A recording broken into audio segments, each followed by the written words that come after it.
Hello, everyone. It is 6 o'clock, and I'd like to call this meeting to order. Board members, please review your meeting norms before we get started. And at this time, I'd like to start with our Pledge of Allegiance.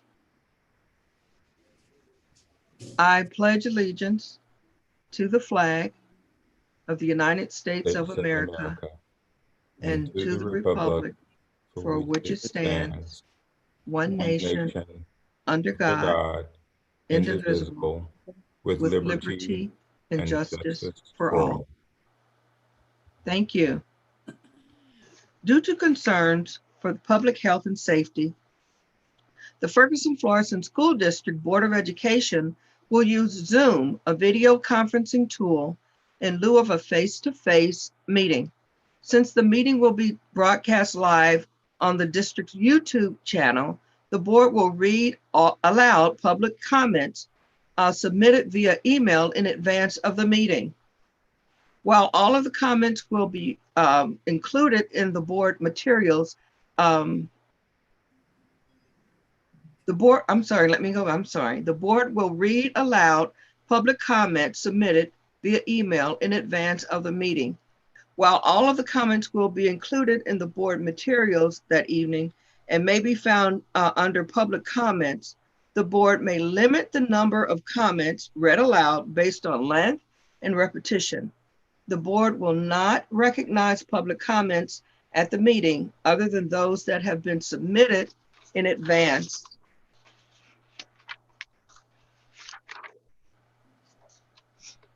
Under provisions of the public meeting law of the state of Missouri, the board must adopt a roll call vote, an agenda that includes the time, date, place, and tentative agenda for the meeting.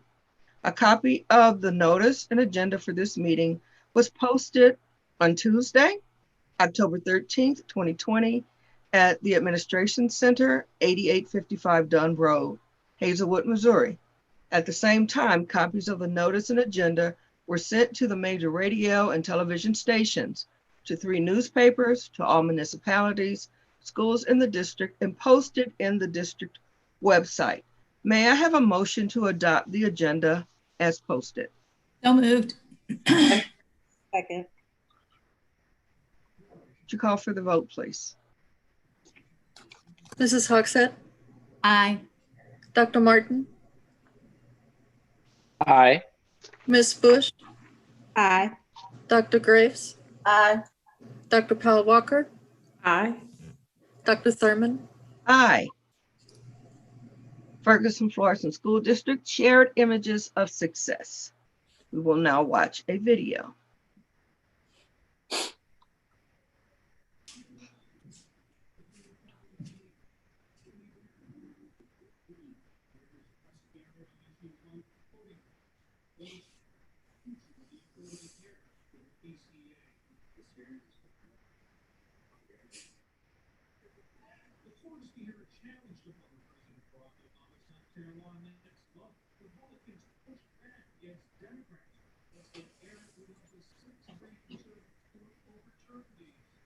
We're not getting sound.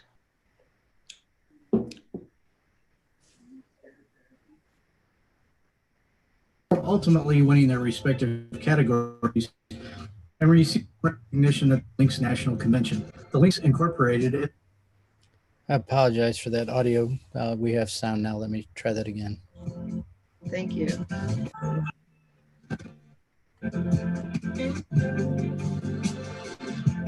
As students, teachers, and staff across the Ferguson Fluorescent School District adapt to the new norms due to the effects of COVID-19, success continues to thrive even in these unprecedented times. Combs Intermediate School students Azul Garcia and Hallie Inman were announced as first place winners in the Links National Poster Art Contest. The theme was transforming communities by making health a habit. Their artwork was initially selected both locally and nationally, ultimately in their respective categories. The Links national not-for-profit that proudly promotes civic, cultural, educational, and social justice activities for the benefit of the larger community. Caitlin Peach, an orchestra teacher at Wedgwood Sixth Grade Center, is one of 146 recipients nationwide to receive a $250 California Casualty Music and Arts Grant. The funds will be used to purchase new music for the Strings program. Peach was officially presented with the award by Rebecca Stumpf, Partner Relations Team Manager with California Casualty, during a Wedgwood Morning Greeting Zoom meeting with the staff. Team High has been chosen as a NASA STEM grant recipient for 2020-2021. This grant will allow computer science and engineering PLTW teachers to teach a special this will include coaching from NASA engineers and astronauts with our students. Special thanks to Tasman Front, Executive Director of the Challenger Learning Center, for her support in helping our students have an experience that's out of this world. Be sure to follow us on social media to see more success stories from the Ferguson Fluorescent School District. Thank you. And now we will have a portion of, we will show another video for Missouri School Board Association update. I'm sorry.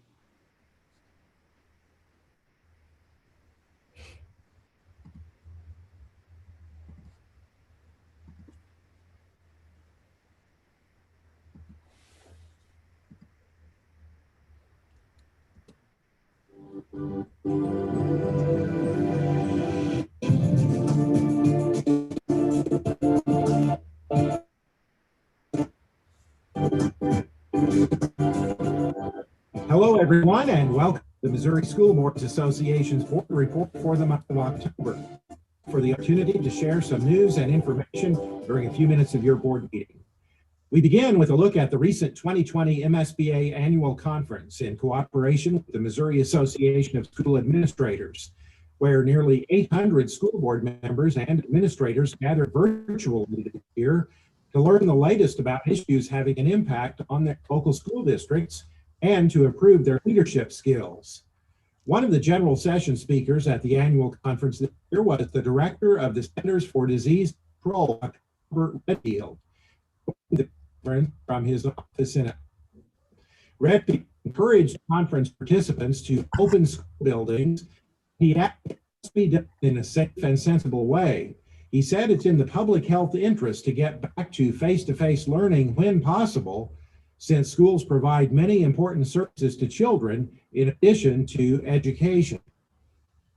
People don't realize how many of our children actually get mental health services in the context of school. They don't realize how many get nutritional support.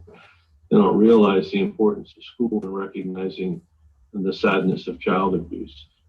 They don't realize the important psychological impact that it has for children to be able to interact with other children in the safety of a school that's doing this safely and sensibly. He added, when school leaders are making decisions about in-person school, it's important to understand the community spread of COVID-19. And a majority of the individuals that have been in schools across our nation, they didn't get infected in the school. They actually got infected. So one of the critical asking COVID you keep to control rate the community, and that's quite county by county. Dr. Redfield said the CDC stands ready to provide technical assistance to school districts as they navigate this challenging time. He called the coronavirus pandemic the most significant public health crisis that the nation and world have confronted in more than 100 years. During her remarks to conference participants, MSBA President Linda Doherty from the NICSA Board of Education said school board members and administrators have risen to the occasion as leaders in their school districts during the COVID-19 pandemic, often making difficult decisions to allow education to continue during the new school year. You probably haven't heard the words thank you very often during the past few months, but I'm here today to say thank you. Thank you for your service to your communities. In school district after school district throughout Missouri, school board members and administrators have shown what true leadership is all about. I could not be prouder than I am now to call myself a school board member.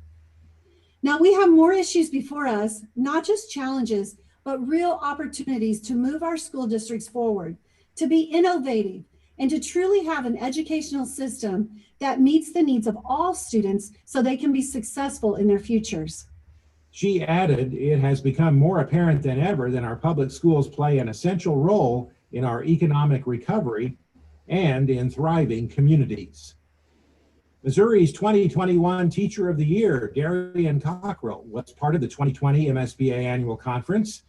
He is a physical education teacher at an elementary school in Lindbergh in St. Louis County. Cockrell says Missouri is fortunate to have so many high-quality educators in districts throughout the state. Students are telling me every day how excited they are to be taught by the best teacher in the state of Missouri, but I have to quickly remind them that I am just one of a large group of amazing teachers that we have here in this great state, and that all the students in this state are extremely lucky to have amazing teachers who have the love, the passion, and support for everything that their students do to make sure that they are successful. Like many educators this year, Cockrell has taken his talents to the virtual realm by creating high-energy instructional videos to help students stay motivated and active during remote learning. The 2020 annual conference concluded with a panel discussion featuring previous Missouri Teachers of the Year. One of them, Melissa Grandel of the Fordland School District in Southwest Missouri, said teachers throughout the state are doing amazing work under stressful and demanding conditions. The teachers in my district and across the state have been truly incredible. I think parents would be amazed at the hard work and the hours that teachers have been putting in to make sure every single student gets exactly what they need this year. Without a doubt, it is definitely one of the most difficult times we have faced in education, but it's also so exciting because educators are being incredibly innovative and they're solving problems and finding ways to meet inequities like never ever before. MSBA's Delegate Assembly met virtually during the annual conference to vote on the position statements that will form the basis of MSBA's advocacy work in Jefferson City and Washington, D.C. for the coming year. Among the new position statements approved by delegates was one supporting a change in the foundation formula that decreases reliance on student daily attendance as the basis for state funding, an issue that has arisen during the coronavirus pandemic. Another position statement adopted by the Delegate Assembly seeks to close the homework gap through federal legislation and funding to address the technology needs of students, including broadband internet capabilities for school districts and communities. The school board belonging to MSBA is eligible to send at least one voting delegate to MSBA's Delegate Assembly. That's it for this month's edition of the MSBA Board Report. Thanks for allowing us to have some time at your board meeting, and so long from Columbia.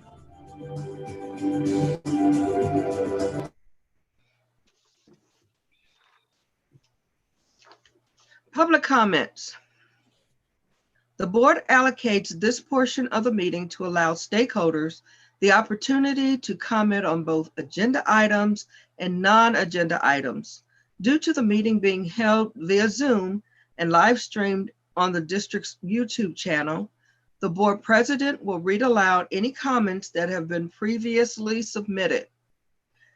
In keeping with the district policy 4054 and 4059 and personnel law, any person submitting a comment should refrain from making negative comments that are personally identifiable. And while the board may not directly respond to speakers during the public comment period, the board president may make clarifying remarks at the end of the comment session to correct any misstatements of facts. Today we have 9 comments. I will be reading and Dr. Powell Walker will be reading as well. We will be reading the comments word for word. We will not be taking anything out or putting anything in. And at the end of each one, Dr. Davis will let us know who will be responding to the person who was making the comments.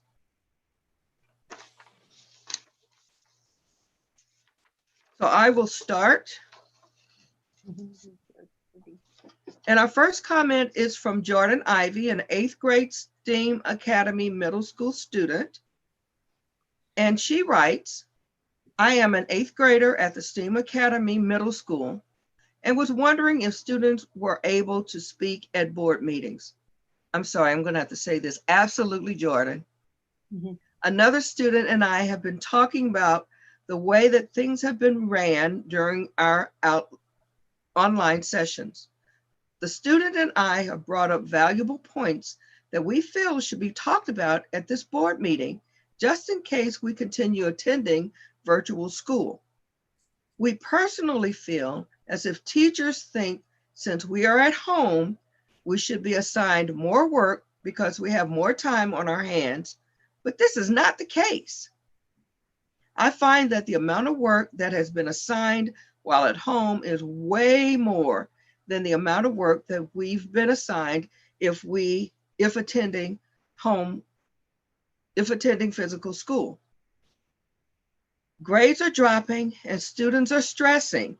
I found that this has been stressful on teachers too, but assigning more work is not making it any easier. I am a straight A student and may have high B's sometimes. The overload of assignments and stress is causing my grades to drop and is causing me to have missing assignments. This could cause me to get removed from the programs such as National Junior Honor Society and could result in lowering my chances to get into a certain college based off my grades for this one school year. I am writing to you as a concerned student in hopes that you can help me and many other concerned students. We want nothing more than to be successful in school, but we can't do it alone. Can you help us? Yes, Jordan. And Dr. Davis will be checking with you. Who will be getting back to Jordan? You're on mute, yeah. Dr. Bland. Thank you. Dr. Powell Walker. All right, our second comment is from Shalette Ford, who is a 5th grade resource teacher at Berkeley Elementary School. She begins with saying, priority question.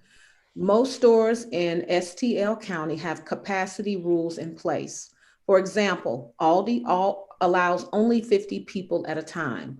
Classrooms can have up to 30 students and teachers in a space a fraction of the size of Aldi's.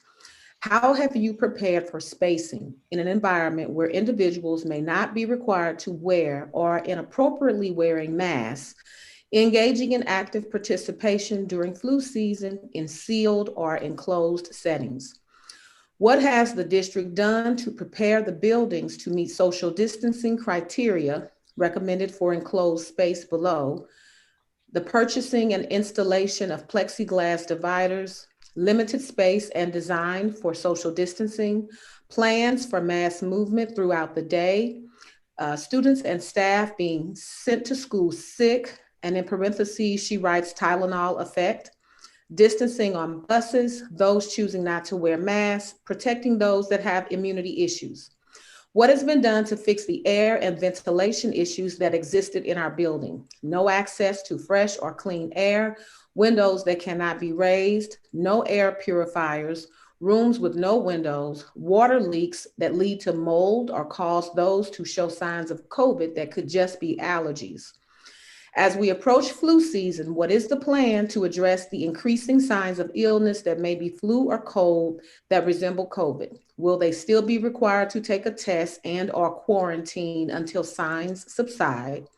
If a staff member has been exposed to COVID at school or shows signs due to a mandated return to the building, then required to quarantine, will they have to use personal time since it was a district ordered quarantine? Who is responsible for paying for the COVID test? If a student shows signs, will they be required to show evidence of a negative test before returning to in-person learning? How will they be held to that? And Dr. Davis, who will be following up with Miss Ford? Yes. Yes. Ford. Yes. The teacher from Berkeley Elementary. Actually, Dr. LaRue and Mr. O'Neill, based on the content of these comments, I'm going to ask the two of them to respond to her. All right, thank you. Yes, ma'am. Our next letter comes from Deidre Fleig. She's a speech language pathologist at Berkeley Elementary School. When thinking about the return plan for Ferg Floor, I just want related services providers for special education services to be thought of. If the plan is to go back in person, here is my concern. As a related service provider for SSD, it is nearly impossible to find a sub to provide services. Therefore, if I am exposed and then expected to quarantine for 2 weeks, that would be 2 weeks of missed therapy children on my caseload have missed. Keeping in mind that it is difficult to find a sub, these minutes should have to go down. These minutes would have to go down as missed minutes. And Dr. Davis? Dr. Kitson. Thank you. All right, our fourth comment is from Jill Johnson, who is a mother of 2 students in the district, a veteran, education advocate, business owner, and taxpayer. Greetings, my name is Jill Johnson from Fluorescent, and my questions to the board is, if the St. Louis Health Department set forth guidelines to reopen schools, why has our district not opened? If it a concern about families that have immune compromised situations, then why have you not opened the schools for families that do not have concerns with immune compromised? Why were there no options? What are my tax dollars paying for if our schools are not open? Electricity, water, plumbing, buses, sports, art, music, all come out of taxpayers' pockets. Since these services are not running or available to the students, will the taxpayers be compensated for the 6 months of tax monies that was supposed to be spent this year for operations that were closed off to the students of the Ferguson Fluorescent School District? Those are my questions for the next meeting. Thank you. I will be watching for the next video. Have a great day. Dr. Davis. Dr. LaRue. All right, thank you. Thank you. Our next letter comes from Jeff Higgins, a parent. I have 2 comments for the board. When making parent surveys, I feel the board does not consider the actual survey when making decisions. I deeply think as well, other parents, you guys make decisions based on what you think is the best and how it will save money. Just like breaking up the schools. That was bad, bad, bad. Example, Berkeley was packed. All the kids from different neighborhoods with different personalities, all in a high crime area, the worst area in the district. You're not saving money since you have to bus more kids than normal. I really think the school mapping should be revisited soon. My second comment, when considering sending kids to school during COVID-19, please do not base it on your feelings and agenda. I do not feel safe sending my kids to school until the end of 2021. It's too much uncertainties. So if they miss all of 2021, so be it. At least I/they will be here next year to talk about it. Example, when sending kids to school, they're not thinking about keeping on mask, the going to see friends, give out hugs, take off masks when adults present. Imagine what will happen when no adult is present. Restrooms, will they be sprayed and wiped down after each student? What about opening doors? High school will be worst, as most these kids will not listen since they think they're grown. My kids have asthma. If I do not send them back to school because the board said so, the state will get involved. And now I'm in trouble because I fear for my kids' safety. For my kids' safety and that's not right. I have one in parentheses, one lung, asthma, and diabetes. I do not want them to risk bringing anything back to me. Yes, kids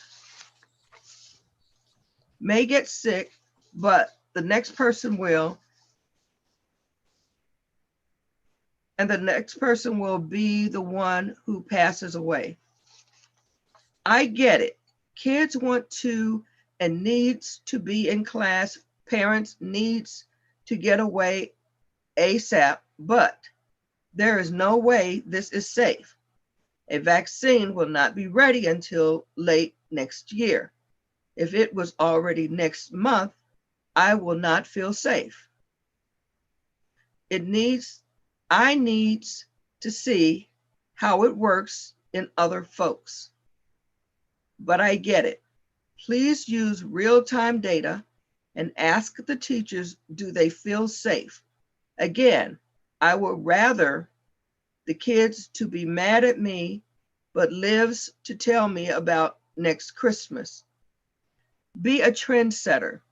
Once other school districts see your lead, they will follow. Just a thought.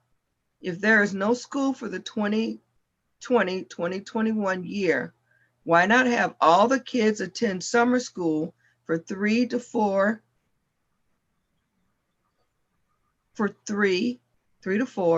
a day, like 9 a.m., I guess is what he's saying, and 12 p.m. for 1 month, just to keep them focused. I and others will feel more comfortable. Hopefully by then it will calm down. Please answer my 2 questions. Dr. Davis. Dr. Jameson. So I'll be reading for Sheila. Vivian Manseri, parent. Hello. Number 1, I would like to know why there isn't an option on the table to do both virtual and in-person learning. Number 2, what steps are you taking to make sure our children don't get ill? We have flu season right around the corner and the symptoms are similar. If kids are out of school for illness, will they have a virtual learning option? Mr. Hampton will follow up with her. Thank you. The next letter comes from Jennifer Mayo, third grade, Team 3A, Berkeley Elementary School.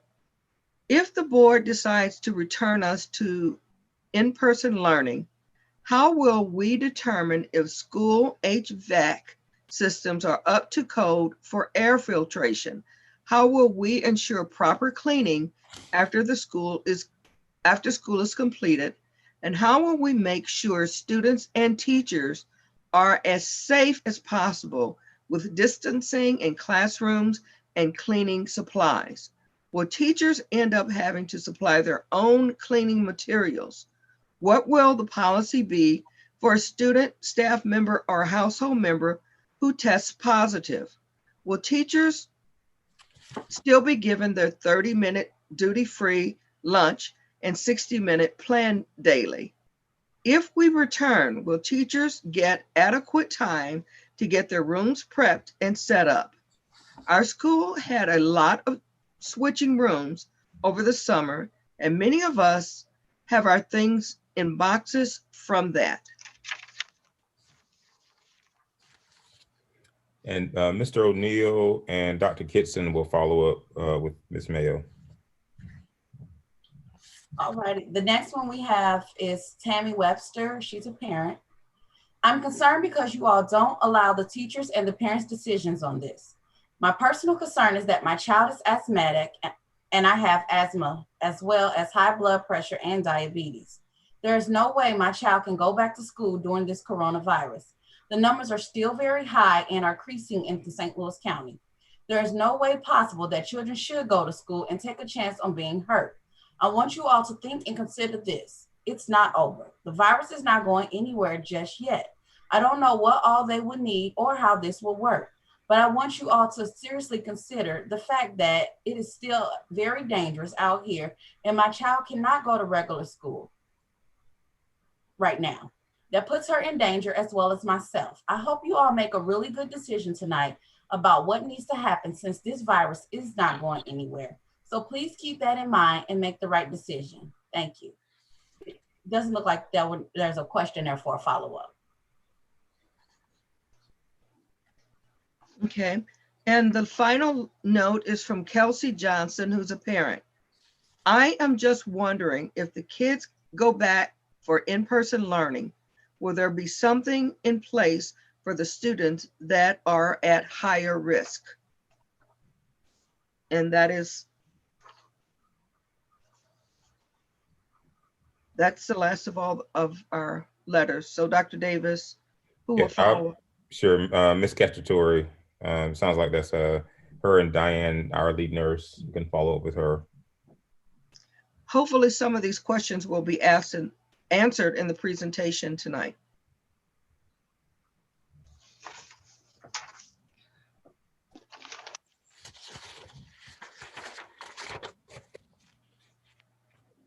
Okay, now we will go into our board strategic plan updates. Mr. Scott Ebert is out today. He has a family activity, and so he's not going to be here tonight. So we'll go right to Dr. Kevin Martin. Evening, everyone. Again, want to thank Laura and Carlton for meeting and talking about finance and the wonderful worlds that it entails. And certainly finance continues to remain an area that is of interest to, taxpayers and everyone as we look at what the budget's going to be and what the state budget's going to be. And so we do have our audit coming up. They're conducting that this month, and the board will get that in December. And something that I'm excited for is Dr. Davis works on the strategic plan. Laura has some tools that could help guide the finance of how our priorities of finances could align to a strategic plan, a framework that's a free resource out there for schools specifically. So I'm excited to see how that can help guide our financial end that aligns with the strategic plan end, because certainly the two should go hand in hand. We should be spending money where our strategic plan is. So as those go in process, I'm excited to see that roll out over a multi-year plan. Tonight, we're approving the first of bus routes. Even though we're not necessarily running bus routes, we do approve the initial ones to be sent to the state for reimbursement. And so we're approving those tonight. And then potentially there could be tweaks as always throughout the year. They don't anticipate many tweaks happening once school does return at that point. The rest routes will probably be around the same routes. Food service, County Health Department performed an inspection at McClure North and McClure South Berkeley. The cafeteria and distribution operations, North received a 95%, South Berkeley received a 98% rating from the health department. And so far to date in September, there's been 24,586 meals, and for lunches, 20,334 meals. They are continuing to work with others to be strategic to make sure our children are getting fed, whether it's daycare centers or other places where our children may be, to make sure they're getting breakfast and lunch every day from the district. So they're continuing to work with those individuals as well. And the Kaboom playground is being built at Berkeley Elementary on the 26th of October and should be completed by the end of that week. And that was, again, a grant that they received last year to receive a playground at now Berkeley Elementary. So without that, anything else, that is all I have for finance. Thank you, Dr. Martin. Miss Leslie Hogshead. You have to come off mute. That would help, wouldn't it? Well, good evening, everyone. I'm on the talent management, and I have an update. Staff development, all staff members were able to take part in the opening session of the ANET training for equity and anti-racism training. People were inspired and challenged by the keynote and have indicated that they are ready for the work. Additionally, teachers have been able to receive training from the district's Canvas coordinator and I'm going to not say her name right, I'm sure, Karen Cowgan, and are continually developing their skills using Canvas to provide instruction. Continued professional development across content areas is also happening and is being led by the curriculum coordinators. Lastly, we currently have had approximately 27 staff members test positive for the COVID-19, and 58 have had to quarantine as a result of waiting for test results or due to close contact. And I can personally tell you it is no fun to quarantine. So God bless all of you. Thank you. Thank you, Ms. Hogshead, and we're glad you're doing better. Ms. Tiffany Bush. Okay, good evening, everybody. I just want to start off to thank Kevin Hampton. He works with me on the community goal area. So I'll go ahead and get to it. Thanks, Kevin. So let's see. So your community, this goal focuses on stakeholder and community engagement. And we are working hard to meaningfully engage our students, staff, families, and community, especially during virtual learning. As you know, we began our Parent University for the 2021 school year with Canvas Training 101 for parents. We had great participation in the 23 sessions that we geared toward helping parents support their children using the new platform. Let's see. So our Family and Community Engagement Department helped field the requests for software support from students and families and connect families with someone who could help. Initially, we received dozens of requests each day, but that number has dwindled as families have become accustomed to working with Canvas and Zoom. Our Department of Family and Community Engagement is also developing a year-long series of events for parents and families as part of our ongoing Parent University. A survey was sent out today seeking input from families so that the sessions we plan align with what our families want and what they need. Starting this Friday, our mentors will be launching an ongoing speaker series. This series aimed at secondary students will feature individuals who are successful in their career field. Students are invited to participate in the sessions that align with their career interests during their asynchronous learning time on Fridays. The Family and Community Engagement Department has been working with local churches who are interested in providing a space for students to do schoolwork and have access to tutoring. That's kind of cool. With this program, while this program is not sponsored by Ferguson School District, we're grateful for our faith community partnerships that benefit our students. We will be sharing more details about this opportunity later this week. Let's see, KidSmart has generously donated school supplies for distribution to our students. We are working with our transportation department to make those supplies available to students in the near future in conjunction with our grab and go meal program. And let's see, so finally, watch for opportunities to participate in the district's strategic planning process in the coming weeks and months. This plan will be successful with the input and support of our stakeholders, and we want to include you. These are just some of the many ways that the Ferguson School District is connecting with our stakeholders. Thank you, Ms. Bush. Appreciate it. Dr. Graves. Good evening, everyone. My portion is student achievement or understanding. Parent-teacher conferences are scheduled this month. Our teachers are looking forward to meeting with parents to share first quarter progress. K through 5 will likely consist of mostly narrative due to the numerous challenges that exist all through September. Instructional services and our data strategists continue to team up with grade level teams and content areas to ensure that teachers have the support needed to adjust instruction and to respond to learning needs of their students. This is occurring during grade level data teams and PLCs. K through 5 core teachers have received new Dell laptops. Since Zoom upgrades, significant improvements have been made. I just want to switch topics real quick. And so the Equity Committee has continued to meet during this time. And their 4 committees are going strong, and we will probably report out either next board meeting or the board meeting after that, just to kind of share what work the Equity Committee is doing.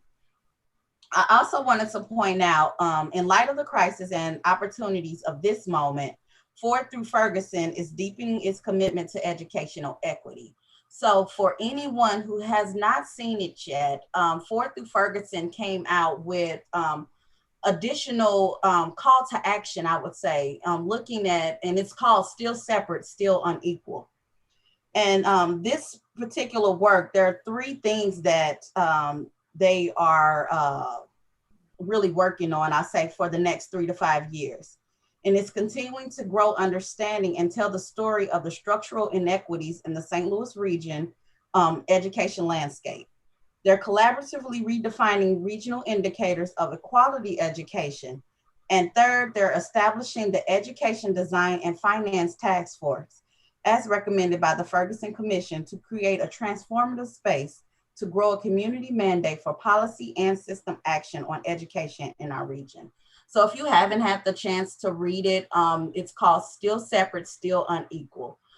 There's a lot of great information there to really talk about how the system has been created for education and really trying to figure out how can we make it fair and equal. Thank you.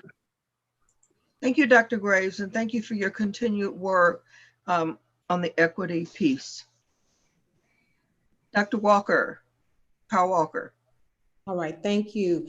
So my portion of the strategic plan has to do with quality schools or decorum. And of course, decorum has to do with the work that we're doing in the district to create spaces where teachers can teach and students can learn. And so I want to thank Dr. Jamison for the work that she does to make sure that I have this report to share with you. So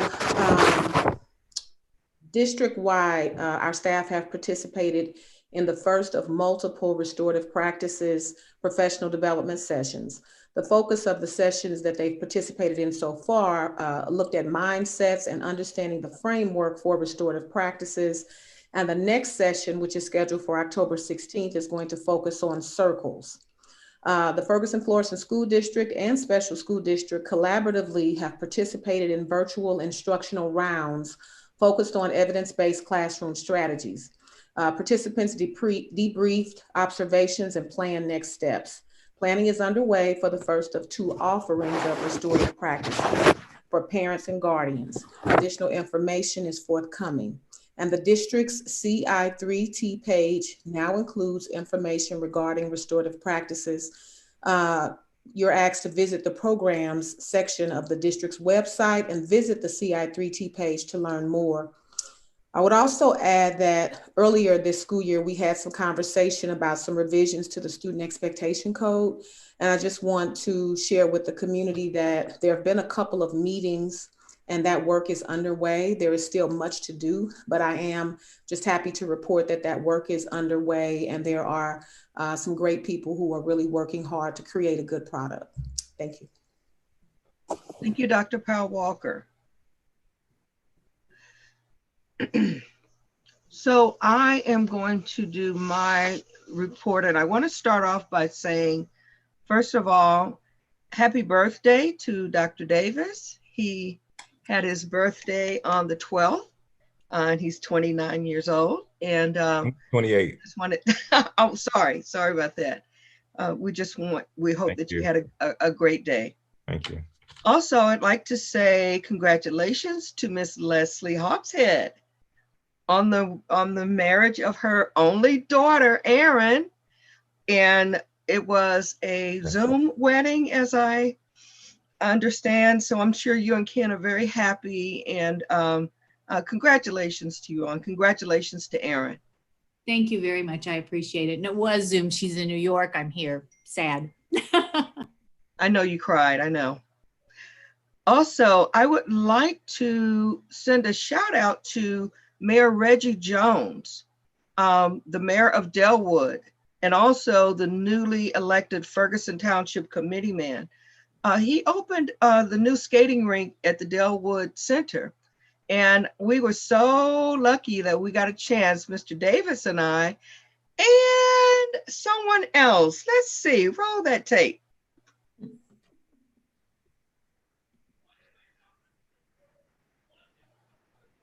Does anyone look familiar on this page? Well, I see there is Miss Tiffany Bush, our own school board, our only school board director who's the assistant secretary to the board. And she was out having a great time. We do want to just say thank you. And yeah, we got you. We got you. Want to just say thank you again to Mayor Reggie Jones. And this was so great. And this is something that we need in North County. It's going to be good for all of the municipalities in the Ferguson Fluorescent School District. And we want to continue to say thank you to our community leaders as they do things to make North County a better place to live and to grow. Thank you again, Mayor Reggie Jones. And also would like to say congratulations to Dr. Doris Graham. The St. Louis American Newspaper Foundation has selected Reverend Dr. Doris Graham to receive the Lifetime Achiever Award at their 33rd Annual Salute to Excellence in Education on October 16th. Dr. Doris Graham, of course, had many years on the board, and we want to just say congratulations to you. You're an awesome leader. I know that she's also serves on the community college board, and we're just so happy that you were selected, and you deserve it. So thank you again for the work that you did for the school board. Thank you for what you're doing to the community college, the community colleges, and congratulations again. And right now I'm going to go to Ms. Kelly Ward, our FFNEA president. Right. Greetings to the board and all of our Ferguson Fluorescent stakeholders. There are countless concerns regarding our return to buildings and the overwhelming levels of stress our students, staff, and parents are under. Teachers are anxiously awaiting to hear about our district's plan to return to the buildings, and if that is proposed, what it will look like. Their desires to get prepared and will they receive contracted time to prepare for our wonderful students? Will they be given any supplies that will be able to teach and follow the proper CDC COVID guidelines? Our educators are continuously worried about our students who have stresses and our parents who have multiple children in the home on various devices. Stress around managing their own stress and their family needs while simultaneously working full-time from home and adapting to new technologies for teaching. The top 5 emotions are frustration, overwhelmed, stress, tired, and happy.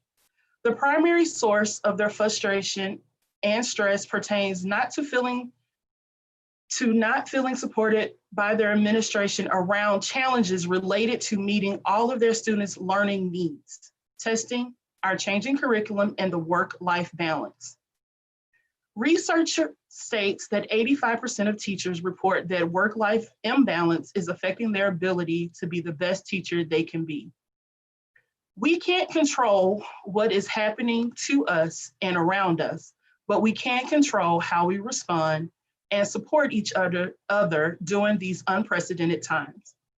Under normal circumstances, we would all probably be in group therapy. But since that is not an option, let's search for ways to alleviate this overwhelming amount of stress. Thank you.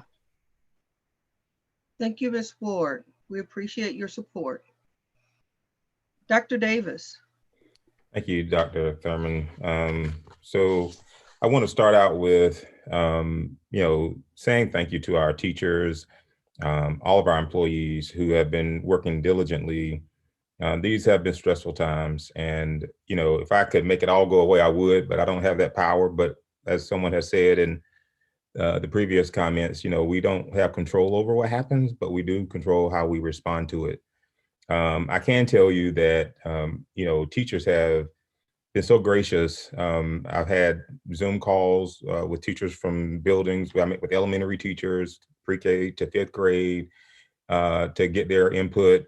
I also met with secondary teachers in 6 through 12 schools have had conversations with principals and many folks talking about how they're feeling now, what their feelings are, in terms of what tonight will be, what the board decides, what it looks like going forward. And they are incredibly stressed, and I get that totally. We have some survey data as well as cases data by zip code that we'll share later on. And we also, I learned from our July presentation that we have our plan together and folks are ready to present. And so the run of show will be presenting data based on our zip codes and our district in particular, juxtaposed to the larger region, if you will. Dr. Jadali will present that data. And then he'll come back at the end of that presentation with some survey data that includes parents, teachers, students. We try to include as many people as would respond. We send out notices to try to get more people to respond. So we'll share that with you in just a bit here. But I will say that, families, I want to take my hat off to families for the incredibly hard work that folks are putting forward to help our children show up and to learn, even in these trying times. The changes to Zoom and the distribution of teacher laptops, we hope has helped some. We were able to give out the laptops that came into our pre-K through 5th grade schools. We're expecting to get the rest of our laptops in. If they're not already in, they should be soon, so that we can get those to the rest of the teachers now as soon as we can, technology to get those distributed for teachers to help with that. We hope the Zoom app, because we know there were some challenges there for a good bit of time at the beginning of the school year. Rich Miller and his team worked diligently on that. So we hope that has relieved it some. We've heard some comments that it has, still some challenges there as well. So I just wanted to acknowledge that.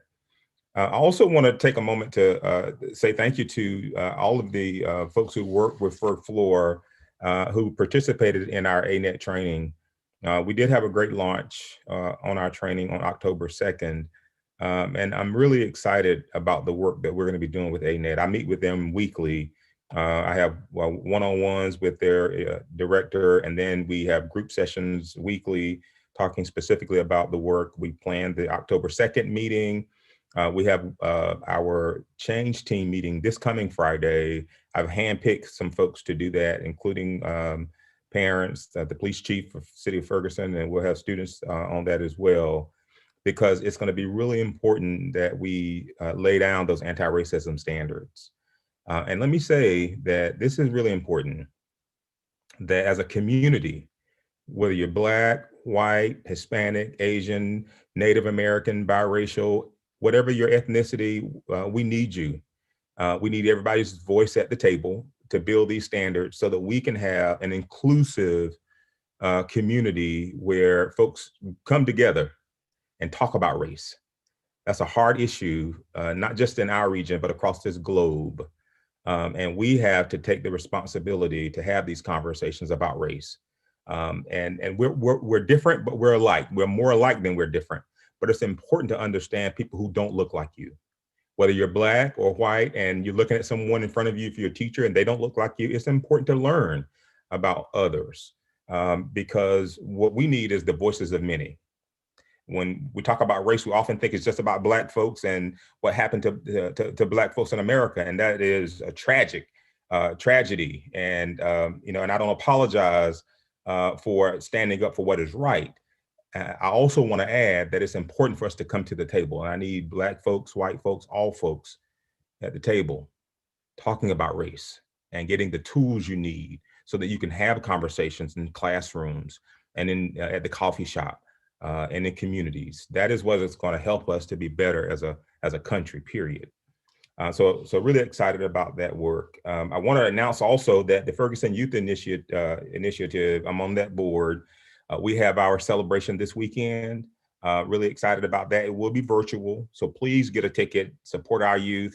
Aaron Harris has done a great job trying to bring students together during these times. But our session will be October 17th this weekend. So please come and join us with the Ferguson Youth Initiative celebration, celebrating our students. It was mentioned earlier, and I want to bring this up again just to underscore one point. concerning the strategic plan. We've met with MSBA and revising a number of things, but it was said earlier, and I want to restate that as we build strategic plan 3.0 and for the next 5 years, we're looking at every area. The board, every week, the board reports out on a strategic area. Equity is the acronym. The E is for economics. The Q is for quality schools. The U is for understanding. The I is infrastructure. T is talent. And Y is your community.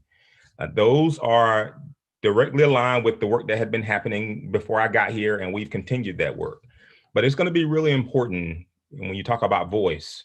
Board members are assigned to a group like they presented out this evening, but we also have administrators who are assigned to those groups. And we will have sessions where we need parents. So if you're a parent who is a financier, you work at a bank, for example, or somewhere in the economic arena, then you would be a great person to be on our economics committee that Laura Madrusic will be leading. So that when we need your voice at the table about what we should be thinking about the next 5 years as we get our school district going in the path that we know we wanted to go in. Likewise with understanding, that is the learning and outcomes to make sure our children are getting quality education that Dr. Parker will be leading. So as you see these committees happening, please get involved. Please be a part of the conversations that are going to be had about the way forward for Ferguson Fluorescent.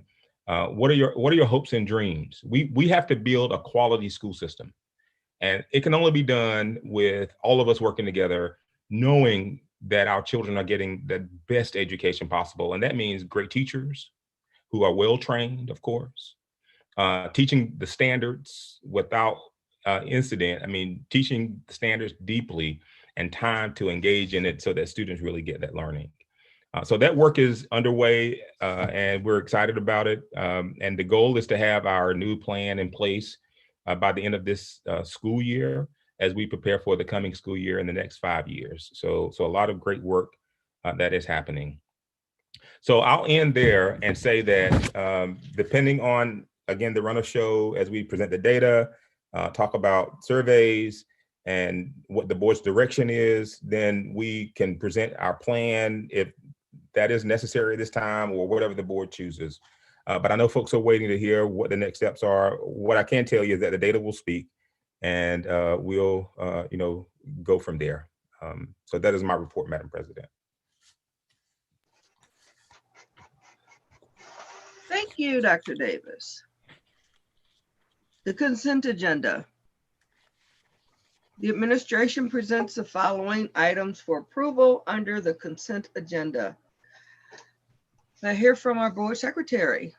Payroll, teacher and non-teacher, $8,007,000, $722.01. I'm sorry. Operational disbursement, $1,792,392.30, for a grand total of $9,800,000. Oh my goodness, $114.31. Sorry about that. Not a problem. May I have a recommendation to approve the consent agenda as presented? Second. Please call for the vote. I have a question, Madam President, sorry. Oh, sorry. Okay. Just under item D for graduation locations, I don't want to predict that we're going to be back to normal in June. Just wanted to kind of get clarity if for some reason we couldn't have it at the family arena, would we still have to pay? Can we get out of the contract? Or are we stuck paying? I'm just thinking as I saw that, I just want to get clarity on that because I don't know what June's going to bring. Or May 23rd, sorry. Yeah, that's a great question. Mr. LaRue has been working with the family arena. Larry, I think you're on, and that question has come up a couple of times. And so I'll give him the honor of responding. We did ask those questions of the family arena, and they assured us that they would be able to continue to work with us just like they did last year if there were any of those concerns.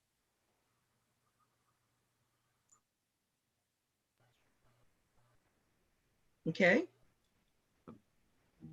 Was there something additional? I'm sorry. No, I think you think you answered it. Okay. So can you call for the vote now, please? Mrs. Hogshead, Aye. Dr. Martin, Aye. Ms. Bush, Aye. Dr. Graves, Aye. Dr. Powell Walker, Aye. Dr. Thurman. Aye. At this time, for final reading, we will have Mr. Kevin Hampton talk about, and this is for board information, I'm sorry. And that should say for board approval. Yeah, I saw that. I'm sorry about that confusion. And I also apologize. I lost my internet connection here, so I'm connecting up by my phone. Hopefully you can hear me okay. Yeah. At the September 23rd, 2020 special meeting, the board heard a first reading of the Ferguson Fluorescent Equity Lens. The Equity Lens provides guidance for implementing the equity resolution in district decision-making. And at this time, administration recommends that the board approve the Ferguson Fluorescent Equity Lens. They have a recommendation to approve the Ferguson Fluorescent Equity Lens. So moved. Second. Discussion.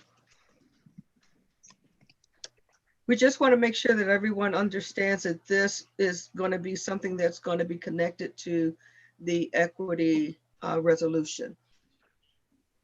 And thank you, Dr. Graves, for your group and for you for helping to put that together. Any comments or questions? Clarification? My only comment is, yes, thanks, Courtney. You and your group have done a great job and we appreciate you very much. Thank you, Leslie. Thank you, Donna. Okay, no questions. I'm sorry, let's call for, we did that already. Okay, no, I'm sorry, call for the vote. I mean, we did the motion already. Mrs. Hogshead, Aye. Dr. Martin,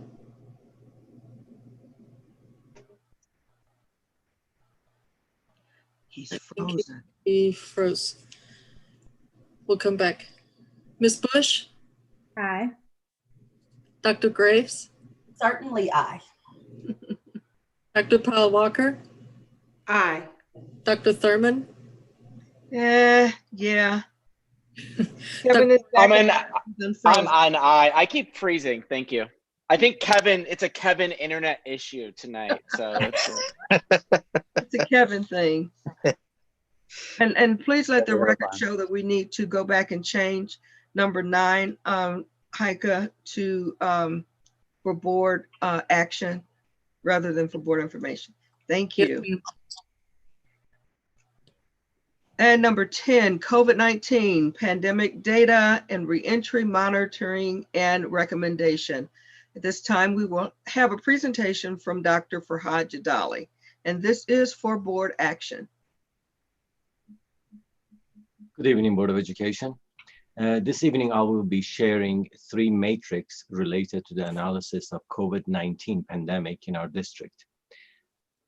Rate of positivity, which is percentage of positive tests, 7-day average new case rates, and transmission rate, which refers to the number of new cases of COVID that will result from each existing case. A transmission rate greater than 1 indicates that there will be an increase in the rate of new cases. As an example, a transmission rate of 1 indicates that each 1 case will result in one new case. If a transmission rate is 1.03, every 100 cases of COVID will result in 103 new cases. We will compare data from the state of Missouri, St. Louis County, and zip codes serviced by Ferguson Fluorescent School District.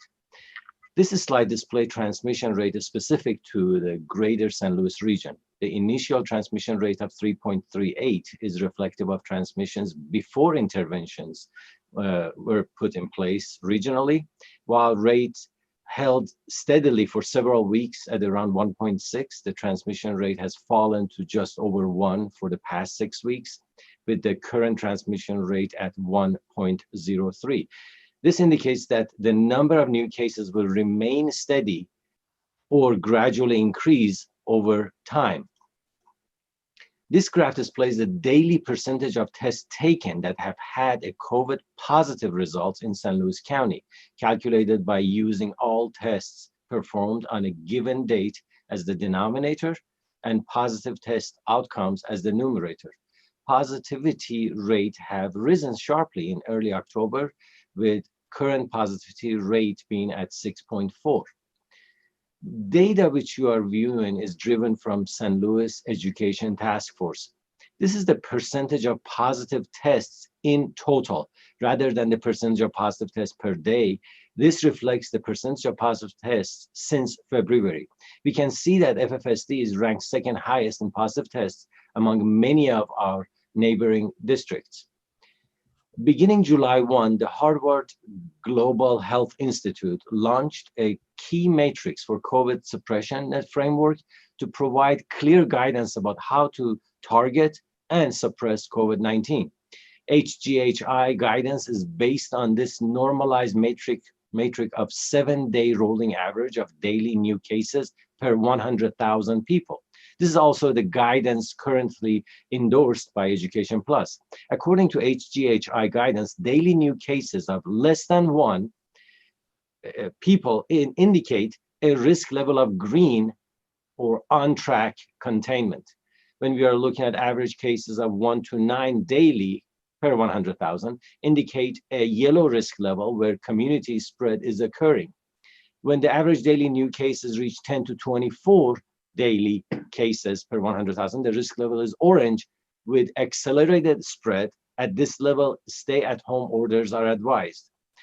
An average of 25 or more cases daily indicate a red risk level where stay-at-home orders are necessary. This graph displays the 7-day rolling average of new cases per 100,000 people applied to the 10 zip codes served by Ferguson Fluorescent School District. Risk levels are indicated by the background color in the graph, with FFSD rates denoted on the graph by the color blue. While new case rates in FFSD had been holding steadily at 15 or 16 for a few weeks, there has been a gradual upward trend in the new case rates in the Ferguson Fluorescent School District since mid-September, from holding near 15 to now fluctuating around 18. When we can see that FFSD has generally tracked just above St. Louis County, shown in the red line, and below Missouri in the yellow line. New case rates are currently 16.9 in St. Louis County and 21.5 in FFSD. This places FFSD at over 27% higher new case rates than the county. This table shows the 7-day average new case rate per 100,000 in each zip code served by FFSD for the last 2 weeks and the percentage changes. 6 out of 10 zip codes served by FFSD currently have 7-day average new case rates in the orange risk level, indicating accelerated spread. 3 have 7-day average new rates in the red, which is the critical risk level. 6 zip codes show rates of increase in new case greater than 10%, which indicates the highest risk of transmission in our schools. This table shows the 14-day total new cases in youth in FFSD zip codes. Alignment with the CDC recommended threshold data. 6 out of 7 zip codes reporting data are in the higher risk level of transmission in the school based on youth data. 1 zip code reports no youth cases in the past 14 days and is in the lowest risk level for the transmission in school based on this data. The data here are synthesized from reports provided by Children's Hospital Association and the American Academy of Pediatrics. In the table here, we can see that 13.8% of the total cases of COVID in Missouri have been attributed to children, which is 3.3% higher than the national percentage of cases attributed to children. There has also been an 11% increase in child cases in Missouri from September 17 to September 24, while there was a 6% increase in child cases nationwide. in the state of Missouri, as well as Ferguson Fluorescent School District, over 80% of child cases of COVID are in children ages 10 to 17-year-old. There are no reported deaths in children in the state of Missouri due to COVID. Nationally, 78% of children who died from COVID were Black, Hispanic, American Indian, or Alaskan Native, despite the groups only comprising 41% of the population of children. Specifically, 29% of those children were Black, while Black children account for only 14% of the child population nationally. Now, parents and staff were surveyed regarding their preference for virtual or in-person education in both July and October. Students were also included in the October survey. Based on the survey results from parents in July and October, we see that 80% of the parents favored the virtual education option in July. In October, 54% of the parents preferred the virtual option. Among the students, we saw that as of October survey, 58% of the primary students wish to continue in the virtual setting, while roughly 30% of students in other grade bands would like to continue virtually. Staff responses indicated in July that 83% preferred virtual education, while in October, 79% of the staff preferred to continue in virtual setting. In new case rate in FFSD have increased from 15.7 to over 21, a 26% increase in the past month. The transmission rate is 1.03, as I mentioned earlier, and positivity rate has increased to 6.4%. New case rates place FFSD in an orange risk level. This increase places FFSD at the highest risk of spread in schools per CDC guidance, with transmission rate indicating continued spread. To recap, I shared with you earlier that the transmission rate is referred to number of new cases of COVID that will result from each existing case. Also noted that the transmission rate greater than 1 indicates that there will be an increase in the rate of new cases. And COVID will continue to spread quickly, obviously. Also, when I talked about positivity rate, was referred to the percentage of positive tests relative to the number of tests performed. In addition, new cases were explained and measured as a 7-day average of new cases, scaled to a rate of cases per 100,000 people. I will conclude my presentation with the following. In each of the metrics discussed this evening, there has been an increase since last month. Case rates, positivity rates, and transmission rates have not improved, and new case rates have increased enough to place FFSD at the highest risk of transmission of COVID in the schools, and currently significantly higher than St. Louis County.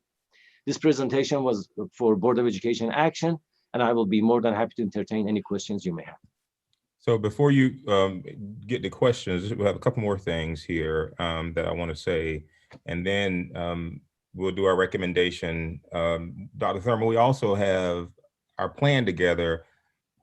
Back in July, we presented that first, and then the board stopped that and asked us to really look at that data piece. And so we try to reorganize tonight so that we can put the data first. And I want to acknowledge a couple of things, because I personally met with teachers and talked with students and the various people about where we are. Let me say this clearly, that we'll give a recommendation. Obviously, the board decides what we do. Other school districts have gone back, some haven't. They've had it. It's ebbed and flowed. We don't know enough about all the data, period. We have to make the best decision for Ferguson Fluorescent. So I'm not pressured by all of the things that are going on. I think we have to make sure we're making the best decision for our schools, right, in our community. We have to go back at some point, no question. And I fully get that. But we also want to proceed with caution. We said back in July that the board, said we would stay home until the end of this quarter. You'd make a decision tonight, which is where you are. And then once you make the decision, we'll go forward. A couple things I want to throw out because, the cases are going up. We know that the holiday is coming. You know, we could editorialize these comments quite a bit with, you know, in-person, you know, home, small community events like Thanksgiving and Christmas and all those pieces. So we acknowledge all of those things. You know, I also want to acknowledge, you know, things I've heard from teachers, especially adults. We just can't consider students, right? Students are a huge part. They are who we serve, but we also got to consider the adults that are a part of this. So there are a lot of pieces that are here. Let me say this part, that whatever the board decides to do, if we go back and, you know, I'm fine with whichever way we go. If we go back, I want to throw out a couple of caveats, and I want parents to listen to this really well because this is important. You know, being virtual, and I'll just use an example of a 5th grade class. Being virtual, your students have a teacher.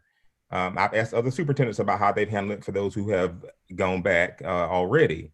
We may have to change some schedules, and it's quite frankly, we will have to change some schedules because there'll be some teachers who can't come back because of pre-existing conditions. There are a lot of things that'll happen. If we get to the next part of the presentation after the recommendation, then we'll talk about parents making the declaration. So there's a tight timeline that we would have to follow, of course. But I want to say that, you know, for that 5th grade class, for example, your child's teacher could change. If you're a high school student or a high school teacher, your classes will likely change. You know, there are a lot of pieces that have to move in order to make that work, and certainly we're equipped to do that. But I do want to say that, you know, when you think about singleton classes in high schools, there are some things that don't have flexibility. And we have to consider all those pieces when we're talking about reentry work. If, you know, few parents select virtual learning, the numbers of students participating in in-person learning could result in an A/B day scenario. We have a number of different scenarios that we put together that we're ready to, you know, talk about tonight, depending on which direction the board goes in. Our plan from cleaning to health and all those pieces. And that's, everybody's ready to go on that, depending on how the board goes. Our recommendation is going to come at this point. Larry's going to come on and he's going to talk to you about our recommendation based on where we are right now, what we think may be best for our community as we prepare for the rest of this quarter and watch the data as we get ready for the holiday season. So with that, Mr. LaRue, if you would read the administration's recommendation, and then we can go from there. Thank you. Based on the scientific and public health data that has been presented, Ferguson Fluorescent Administration recommends that our schools continue virtual instruction for the 2nd quarter.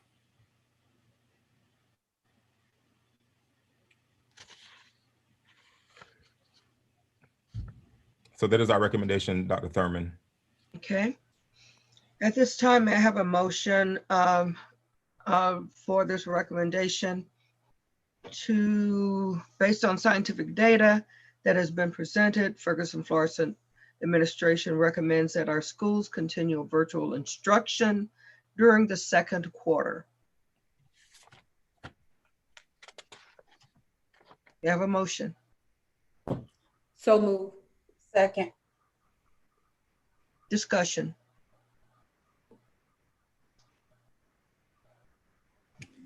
Have we, Go ahead. I'm sorry. Go ahead. Okay, thank you. Yes. Have we looked at doing both the virtual and the classroom?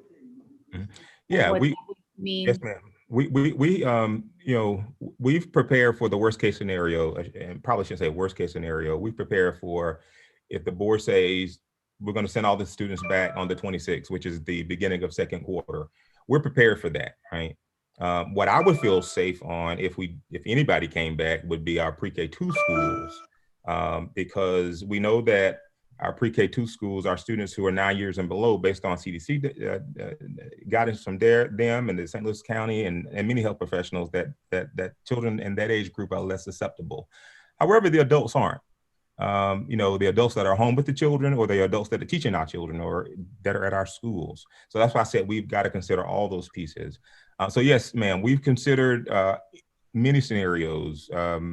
and we're prepared either way. Our recommendation is to remain virtual and watch the data, especially as we get through the Christmas, the season we're in.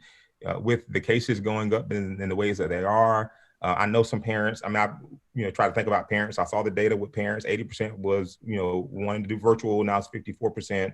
Teachers are still around 80% that want to remain virtual. Students definitely want to come back to school.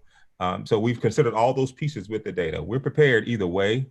It's our recommendation that we remain virtual, especially as we go into this season. And then in third quarter, depending on what the data says, hop back in at the beginning of third quarter, which is for us, I think January 14th or somewhere around that time, which is when third quarter begins, which is really second semester, because it has a lot of implications. I feel very uncomfortable personally, and this is my personal feelings and my capacity with high schoolers coming back. I know some high schools are bringing kids back, and so I feel less comfortable with secondary, but it's particularly high schools. But like I said, we're prepared either way the board takes us. I have a question on the data that was presented for primary school, primary parents. Did that number come back at 80%, showing that parents did not want the primary students to go back into the building? So Dr. Jadala, can you pull the slides back up? The 80% was, if I am speaking to the point you are referring to, primary parents back in, was that the data there, the 80?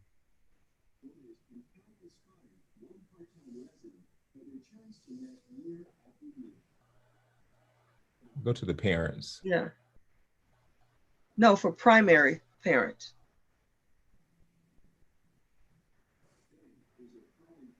Do you have it broken apart just by the primary parents, Dr. Jadal? I know you had some background data that. Yeah, you had primary, first grade, third through fifth, fifth through sixth. I need to explain. I need to explain that for parents, it was difficult to dissect them because parents, they have different grade children, so we couldn't really break it down into a smaller segment. We were able to do that for students because we knew exactly what grade level they are, and we knew for staff. However, for parents, we only had a big picture overall how they preferred. Which slide were you referring to, Dr. Thurman? Oh, go back to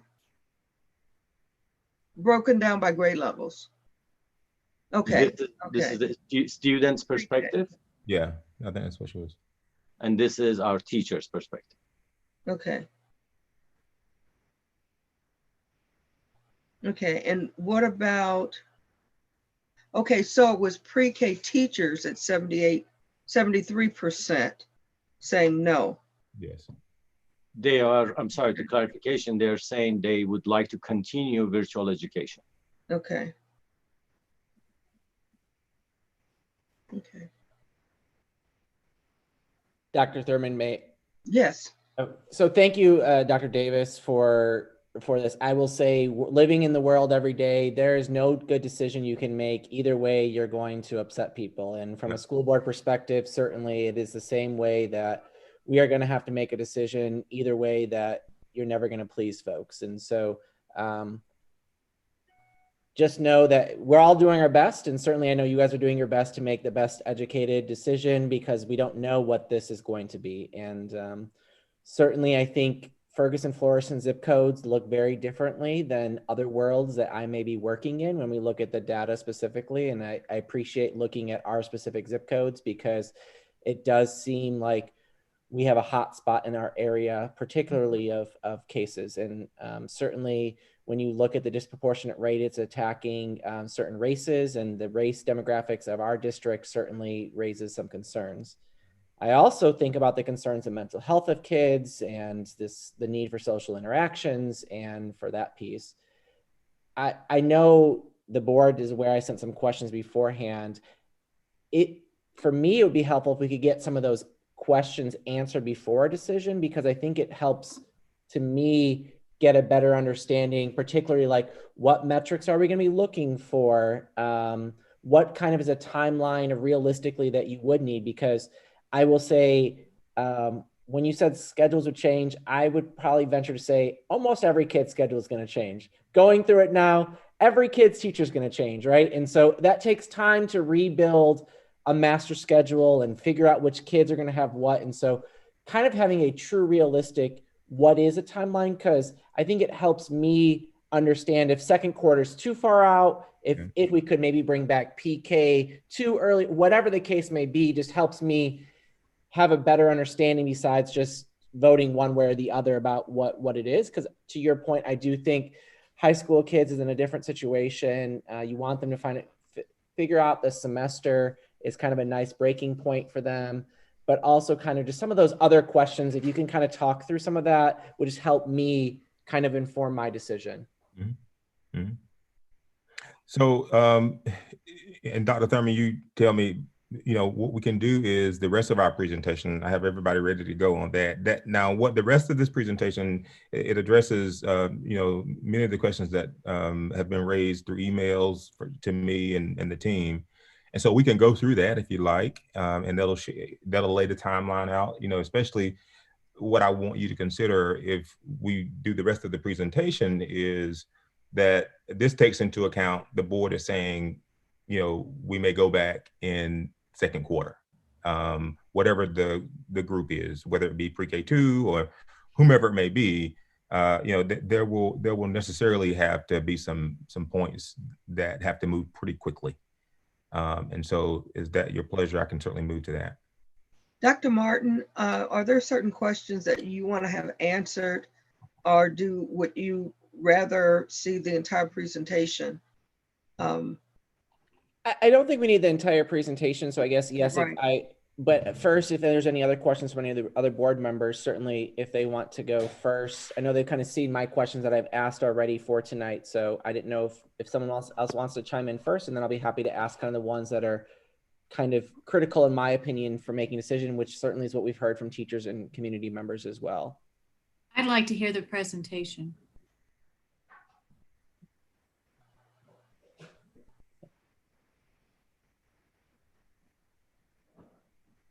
Ford, what's your pleasure?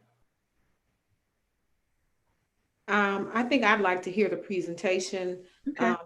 Just because it sounded like Dr. Davis said that he thought that his presentation might address some of Dr. Martin's questions. So I wonder if we hear that, if that works for you, Dr. Martin, if we could hear that, then I wonder if that will knock maybe some of your questions off your list, and then you may have to come back with, maybe a couple at the end. Mm-hmm. Certainly. And Dr. Davis, one thing I heard essentially, and this is under the notion that essentially in a 2-week time frame, you're saying these are the things that you need in about 2 weeks to be able to do. Yes, sir. Yes. So it could be still relevant if the board said later on at another date, a 2-week notice, this is what would have to happen in 2 weeks, even if it wasn't this exact date. Yeah, in fact, we have the dates on it, and you'll see it in just a moment when we do the presentation. So team, get ready. And it specifically, we backwards map because the second quarter begins October 26th. And so today is the 14th. That's a 12-day window. And so you'll see all those pieces that are laid out in there. And if the board, so the recommendations on the table, if the board says, hey, we're going to stay virtual, but we'll return on this date, we just take that timeline and shift it to a later point. If you all give us that direction. So absolutely. And one quick thing about the data, Dr. Dali, can you have some quick sample size numbers just to get an idea of how many parents responded and students responded? Because it does kind of help I know Dr. Davis said they were trying to get more survey responses, but just kind of gives me an idea of how many parents were responding and students. Dr. Jadali, you're muted still. Thank you. Yes, I'll be more than happy to quickly look up and see how many of our students. We had 1,746 students responded to our survey. And among our parents, we had 1,544 and 871 staff members. So a pretty low turnout, as Dr. Davis kind of alluded to earlier. Yeah, and even if you could, so Dr. Jadali, here's a good sort of point to bring up to Dr. Martin's point in terms of sample size. So how many staff members responded to this survey versus the numbers of staff members that responded to the survey back in July? Maybe that'll help to get some context. Yes, if I can have a moment, I can quickly look up the older one. Yeah, and how many staff members do we have altogether now as well? So we can. In the last survey, we had 434 staff members responded. And this time we had 800 and some odd? That is correct, Doctor. And how many staff members do we have altogether? We have a little bit under 2,000 staff members. Mm. And how many students do we have again? Is it? We have about 10,000 students. So about 10%, a little over 10% responded, and same with maybe 15 families, because it could be multiple families, multiple kids in a. Which is, you know, for those who've done research, you know, when you do Likert scales or surveys and get responses, you know, what is generally a good, reliable sample is 20% or more of a sample size of respondents to a sample, rather. So it's kind of low in terms of the numbers. You know, 10 to 15%. We'd like to have more folks responding. You know, it's hard to generalize, but we did have more adults in our staff members respond this time than last time, so that was helpful. But it still hovers around 80%, 77, 78%. It was about 81% back in July. And I can tell you that when in meeting with teachers and hearing their voices, their bigger concerns, and Kelly mentioned this some in her comments, you know, the worries about transmission, and especially in our community, because of the numbers that are there. And, you know, unless you have, and I think everybody in some ways has experienced either having it or knowing somebody who has it, and likely knowing someone who's passed away from it, because I do. And we all know this is, especially in the Black community, it has been devastating. And again, I'm speaking for Ferguson Fluorescent School District. We have to do what's best for our community. And so while other folks are doing what they do, I support my colleagues. We meet weekly and have really thoughtful conversations. I respect what they're doing. And I hope they do the same for me, but we've got to do what's best for Floor. And one last data question, sorry. How many PK kids responded? Because I'm just curious at why that was so skewed to the other ones. I need to mention that when we were talking about pre-K students, chances are those parents responded. I'm assuming. That was another assumption I was making, because I don't know many preschoolers that are great with email, but maybe they are in today's world. I don't know. They know how to work iPhones and tablets great. Hey, yeah, you know, our kids can do anything. To look at the pre-K students, we had total count. And now you're rushing me. You want to know which ones they stated? I'm just curious at why it was so skewed. If it only 50 people responded, that would explain why that was more skewed than other. It just seems really high compared to the other grades that so many preschooler kids wanted to come back versus other grades. Yes, they love school, but. Pre-K students compared nearly close to 300 plus responses from them. I apologize. I'm sorry. Wrong. I just summed up the entire group. I didn't think we were going to go that deep into data, but however, no, we had 63, 80 responses from PK through 2 families.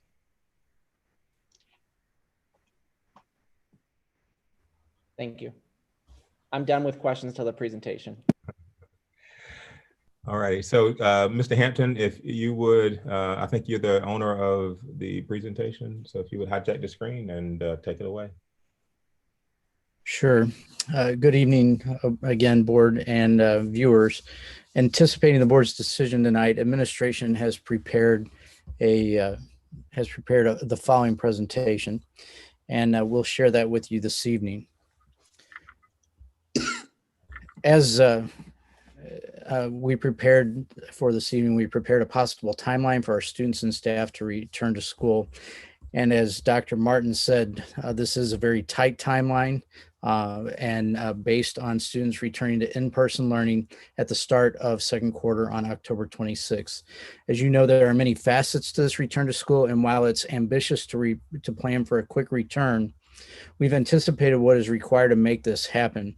It's also important to remember that so much of this hinges on the number of students who remain virtual, and parents will need to be able to make that decision close to a possible return date so that their decision is fully informed. At this time, I'd like to hand off to Dr. Davis, and he'll share a little bit more. Thank you, Mr. Hampton. And whatever the board decides this evening, I'm going to have a principals meeting tomorrow anyway. I'll be meeting with them tomorrow afternoon to share what the board's decision is, whether it's virtual or to return. I'll also share the timeline we have in place that Mr. Hampton has on the screen now, and that we feel will help not only convey the importance of this tight turnaround time, but also get ready for preparing our schools to reopen. And it was mentioned earlier about teachers and getting it in classrooms and the like. So we'll make sure that happens starting tomorrow with principals. Now I'll hand it over to our Assistant Superintendent, Ms. Lauren Madrusic. She's over our food services, business, and a number of other things, and she'll address our meal services. Ms. Madrusic. Thank you, Dr. Davis, and good evening, board. As our students return to school, the district will continue to provide meal service for all of our students. Our food service operations will be running a dual meal distribution for both our virtual learners and also for students who return in-person learning. And that's assuming that we have both of those. For our students who are attending school in person, the students will be provided a breakfast and a lunch while they're in school. Meals will be grab and go items. They will be packaged just like they are like at McDonald's or somewhere and distributed in bags with handles that can easily be picked up and taken to the designated eating area. Principals will work with our food service staff to determine where those designated areas are, and that could include classrooms and common spaces throughout the schools. Cafe staff will disinfect the high-touch areas in between our meal services. For our virtual learners, there will still be 5 days worth of meals delivered by buses on Fridays, following the current Friday schedule that we have with the stops and the times that we already have in place. I will now turn the presentation over to Amy Cacciatore, our Executive Director of Student Services, who will discuss the parent declaration for their students. Thank you. Good evening, Board of Education. Parents or guardians will be asked to declare their desired learning model for their child by responding to a questionnaire pushed out through their parent portal. The ask will be to state their desire for their child's education to continue on with virtual learning or to move to in-person learning for the second quarter.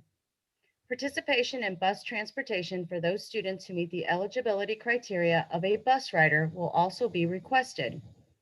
The parent portal has the ability to connect this information to both the individual student and the family, and will also store the declaration in the Documents tab in our Student Information System. Additionally, Missouri state law mandates that all students be in compliance with the 2020-2021 Missouri School Immunization requirements. All students must present documentation of up-to-date immunization status before attending school in the state of Missouri. The declaration questionnaire will remind parents of this requirement in an effort to avoid exclusion due to non-compliance. I will now hand it over to Kevin Perrong, our Director of Transportation.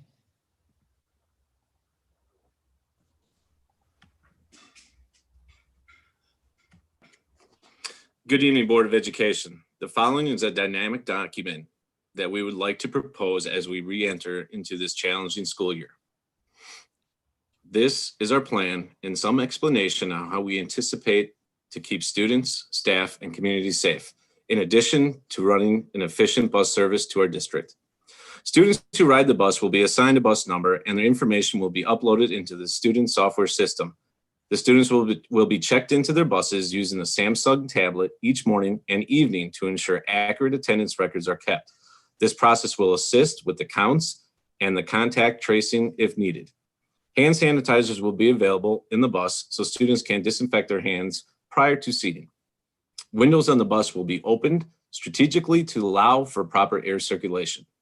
Students will be encouraged to wear a mask when they are in the bus. The driver will be required to wear a mask when students and other adults are present on the bus.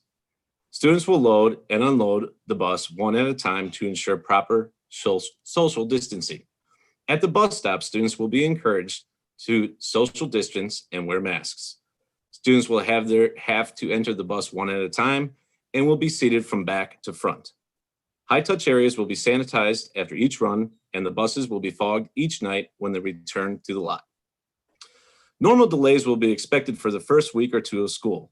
With the 270 construction, we'll be monitoring the situation and the routes it affects. We do not use the highway. However, residual traffic could affect some routes, and we will adjust these routes accordingly. Loading and unloading will take a few more minutes with this plan. We will adjust accordingly and try to make our goal time by trying to add another route or creative routing. Ferguson Fluorescent routes are set up to only have 2 students per seat. With the ever-changing ridership, we will monitor routes with more or less students on them and make adjustments accordingly. In addition, the majority of the routes in our district are quick. Most students are on the bus no more than 15 to 20 minutes, with the exception of district-wide routes, i.e. STEAM, Innovation, Restoration. Thank you for your time and your support with the aforementioned. We will continue to monitor all safety measures and we will adjust as necessary to ensure that students and staff are provided a safe environment. Thank you. I'm now to introduce Terry O'Neill, the Executive Director of Operations, Maintenance, and Security. Thank you, Kevin, and good evening, Board. In preparation of the reopening of schools, we have done several things and have several more items to do based on the number of students that will be in attendance each day. During the summer and school closure, we have maintained and have made adjustments to our HVAC systems based on the pandemic. We have inspected each system at each location for proper function, temperature, regulation, airflow, air quality, filtration, and ventilation. We recently cleaned all HVAC systems thoroughly and have used a disinfecting antibacterial cleaner on the coils of the HVAC system to assure there are no bacteria or virus on the coils or in our systems. Our systems provide 4 air changes per hour. Every 15 minutes, air is removed, filtered, and recirculated. This is much more often than any home or more often than most businesses. This air is filtered through the highest rated filter possible while not restricting airflow. We use a filter that's rated MERV 8. Its higher ratings will create issues by constricting airflow too much for our systems, so we don't use a higher rating. We are following recommendations for the filter replacement as well. Based on the recommendation of the manufacturer and CDC, we have increased the outside airflow from 10 to 20%. This is as high as recommended for safety while still providing the best air quality, flow, and temperature. For cleaning, the custodian staff have been in the school since summer, deep cleaning and disinfecting to prepare for the return of our students and staff. They have continued the deep cleaning, which includes stripping, cleaning and waxing floors, cleaning carpets, moving furniture, and other items to clean and disinfect the entire building. They have used disinfecting and cleaning products approved by the CDC and the FDA. Since some staff have returned to our building recently, the custodial staff have been performing daily cleaning, including cleaning and disinfecting high-touch areas throughout the day, focus on areas where staff are present and areas staff are using on a daily basis. When students return, daytime cleaning and disinfecting will include disinfecting and cleaning high-touch areas and surfaces and all other items throughout the day, emptying trash. I tried turning it on, it wouldn't turn on. Classrooms, including spills, food debris, and trash, and checking, cleaning, and restocking restrooms during class periods, and restocking hand sanitizing dispensers throughout the building. Disinfecting wipes or disinfecting spray and cloths will be provided in the rooms for teachers and students to wipe down items after each use when necessary, including after breakfast and lunch. Every evening, the custodians perform deep cleaning again that includes cleaning and disinfecting all areas, mopping, vacuuming, dusting, wiping, sanitizing surfaces, cleaning restrooms, hallways, offices, gyms, and the rest of the building. We were able to purchase several electrostatic sprayers, which can be used on larger items and areas like lockers. These will be very helpful with the nightly deeper cleaning. During our cleaning process, we removed all porous and/or cloth and fabric items from classrooms. These items are an issue due to being difficult to clean or disinfect and remove any contaminant from viruses. We have placed these items in areas where the teachers can have access to the items if they are their personal items, so they can be removed. These items include things like area rugs, pillows, cloth and fabric seating, love seats, chairs, couches, etc., draperies, stuffed animals, and other such items. For hand sanitizing, in addition to the hand sanitizing dispensers that we already have in our restrooms and at all sinks in our school buildings, we've added an additional 600 wall-mounted hand sanitizing dispensers throughout the district in main entries, exits, main offices, hallways, large areas like gyms and cafeterias. We have a good stock of refills for the dispensers and have pump bottles of hand sanitizer in stock and on order for any additional needs. Masks will be required. We will require that everyone entering our buildings wear a mask that they provide, including students and teachers. However, we do have a limited number of washable masks for both children and adults available for those that may need them.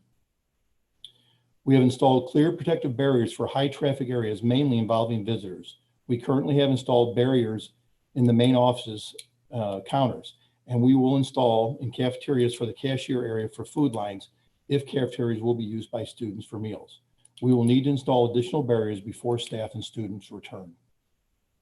For social distancing, we will mark or place desks and seating 6 foot apart for proper social distancing in each classroom. The number of desks or seating in a room will be based on 2 items: size of the room, which the average will allow 11 to 15 per room, and the number of students that will actually be attending class in person based on the parent preference. Once this is determined from the parent selection, we will begin the process of preparing the desk and seating in each classroom. We have social distancing floor decals that will be placed outside and in the main office, restroom, and if necessary, the cafeteria, depending upon how meals will be distributed. We will also mark the outside entry. Once we have determined the number of students, meal distribution, etc., maintenance staff will install these decals and/or markings. Many of these items presented will require several days to prepare and put in place once decisions are made related to returning to school and the number of students. Now, Diane Brown, the district nurse coordinator, will speak on health services.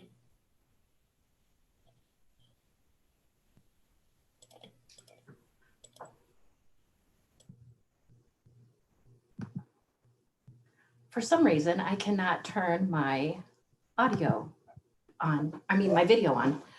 Good evening, board. During the reentry process, it is the goal of the Health Services Department to provide safety and support to all students and staff, along with all of our other safety measures that the district has in place, such as screenings, wearing face masks, social distancing, and hand washing. Additional practices will be put into place for health services. Each health room will be reviewed for safety in accordance with the CDC recommendations for proper PPE will be provided to all nurses and clinic aides. Procedures have been developed to ensure that social distancing will be maintained in the health room. Communication prior to a student being sent to the nurse must take place. Visits will be prioritized based on emergent needs. Non-emergency visits and procedures will be scheduled in advance to help decrease the number of students visiting the office at one time. A quick at-the-door assessment will take place prior to a student entering the room so that the nurse can determine if the student should enter the health room or may need to wait in a separate room and be picked up. Isolation rooms must be designated in each building. These rooms will be set up to avoid cross-contamination if more than one student is waiting to be picked up. Students who are waiting to be picked up will need to be monitored for safety. Proper PPE will be provided for staff. Nurses and clinic aides have already completed the Johns Hopkins contact tracing course and will be trained on the procedure that should be followed if a staff or student should become ill at school. This training will include algorithms and decision-making tools to use as a guide. Forms and tracking tools that have been shared with us by the St. Louis County Health Department will guide our contact tracing practices and communications that occur with the department. Health services employees will receive training regarding the use of PPE and the proper donning and disposal of PPE. In addition to the annually required staff trainings, the nurses will also provide important trainings to school staff regarding the procedures that are in place for the student health room visits, as well as review a decision-making tool that can be used when deciding if a student needs to be seen in the health room. Now you will hear from Philip Boyd, the Assistant Superintendent of Human Resources, regarding staffing.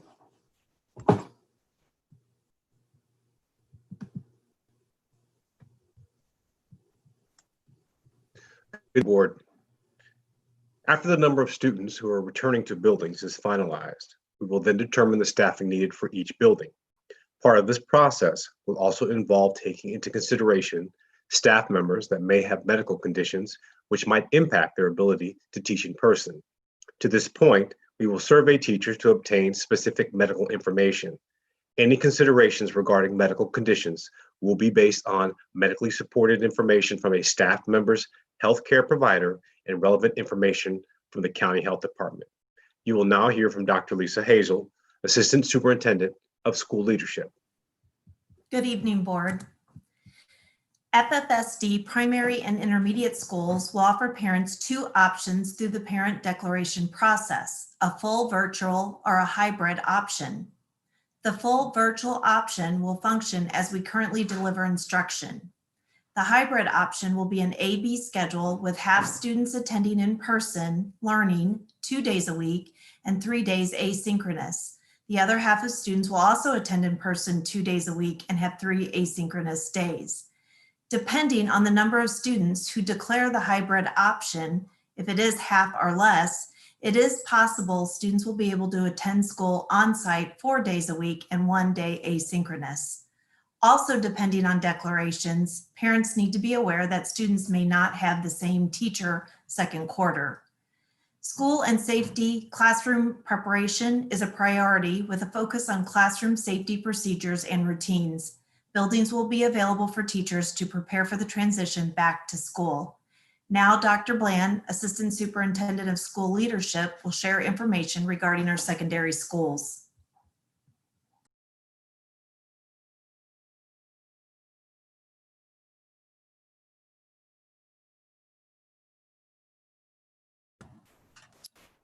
Good evening, Board of Education. I'd like to acknowledge first one of our teachers and her students who have been working to develop safety measures for reentry.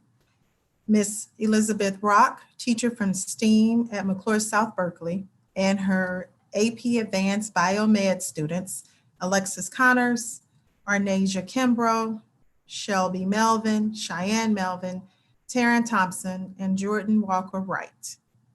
In their first unit of the PLTW Medical Interventions curriculum titled How to Fight Infection, students tracked a fictional meningitis outbreak across a college campus and performed molecular biology tests to determine the rate of infection for different patients. They discussed a great deal about COVID-19 and how contact tracing and different forms of testing are contributing to managing the outbreak. This biomedical unit pairs well with the planning for safe reentry in Ferguson Fluorescent School District. Ms. Rock and her biomedical students are partnering with the district to providing critical research and information to inform our decisions related to safety procedures for reentry. So again, thank you to Ms. Rock and her advanced biomedical students. Ferguson Fluorescent School District's secondary schools will use information provided by and recommendations from the local health department and government agencies. Ferguson Fluorescent Secondary Schools would offer parents two options through the parent declaration process: full virtual or hybrid option. In full virtual, it will function as we currently deliver instruction. Students will have access to core classes, electives, tiered support, which include enrichment and interventions. Participation is necessary for attendance requirements, and grading policies will apply. In the hybrid model will depend on the number of families who declare this model. The hybrid schedule will be an alternating schedule with half students attending in person, learning 2 days a week, and asynchronous 3 days a week. Or if the parent declaration is half or less for hybrid model, it is possible that students will be able to attend school on site 4 days a week and 1 day asynchronous. Students will have access to core courses, electives, and tiered support, which includes enrichment and interventions. Participation is necessary for attendance requirements, and grading policies will apply.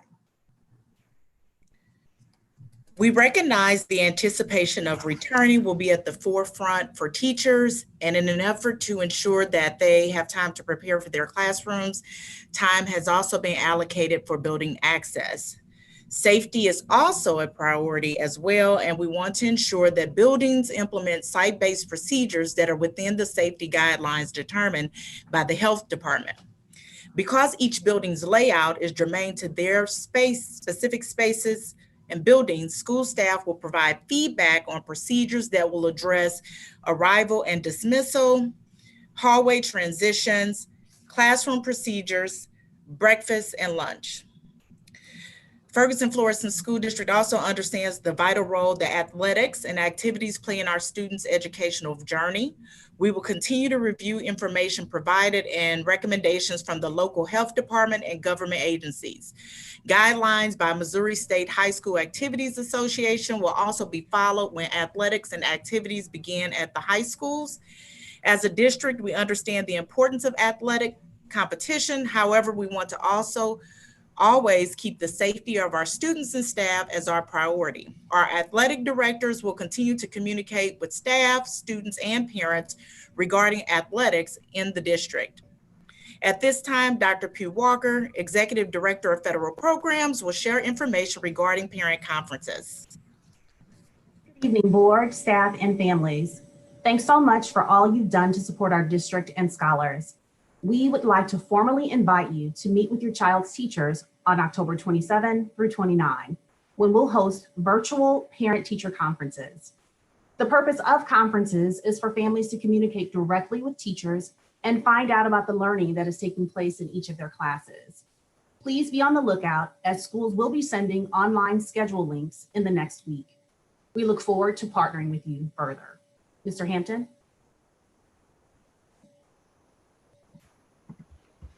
So we've shared quite a bit of information with you this evening, board, and I'm sure you can see that there are many facets and many aspects that have to be completed in a very short period of time to be able to return at the beginning of second quarter. I'm sure you have additional questions, and at this time, we'd love to answer any questions that you may have.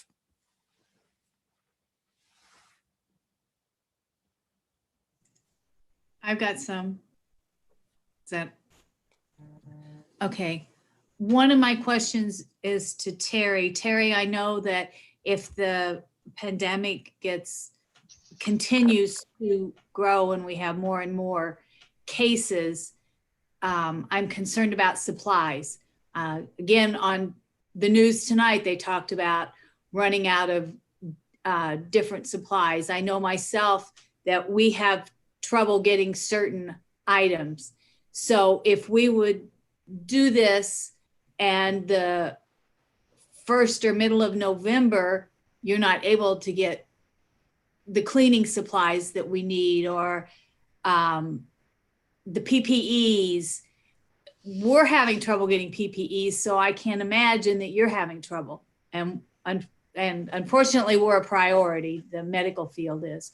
So I'm just concerned about supplies. Can you tell me about that? Yeah. Can I ask too, just before you answer the question, I'm really concerned about supplies of masks. I know it said that parents, that everyone's required to wear their own mask, but that's probably going to be an issue for some of our students, either forgetting them or just not being able to have them. And so, you know, what is the supply of masks? What does that look like? Yes. Thank you, Donna. Can wait just a second, Terry, because I've got another mask comment, and that is that the CDC and CMS have all told us that cloth masks are not that safe and not that helpful. Surgical masks aren't either. Your N95s are the masks that keep everyone the safest, and they are very much in supply. But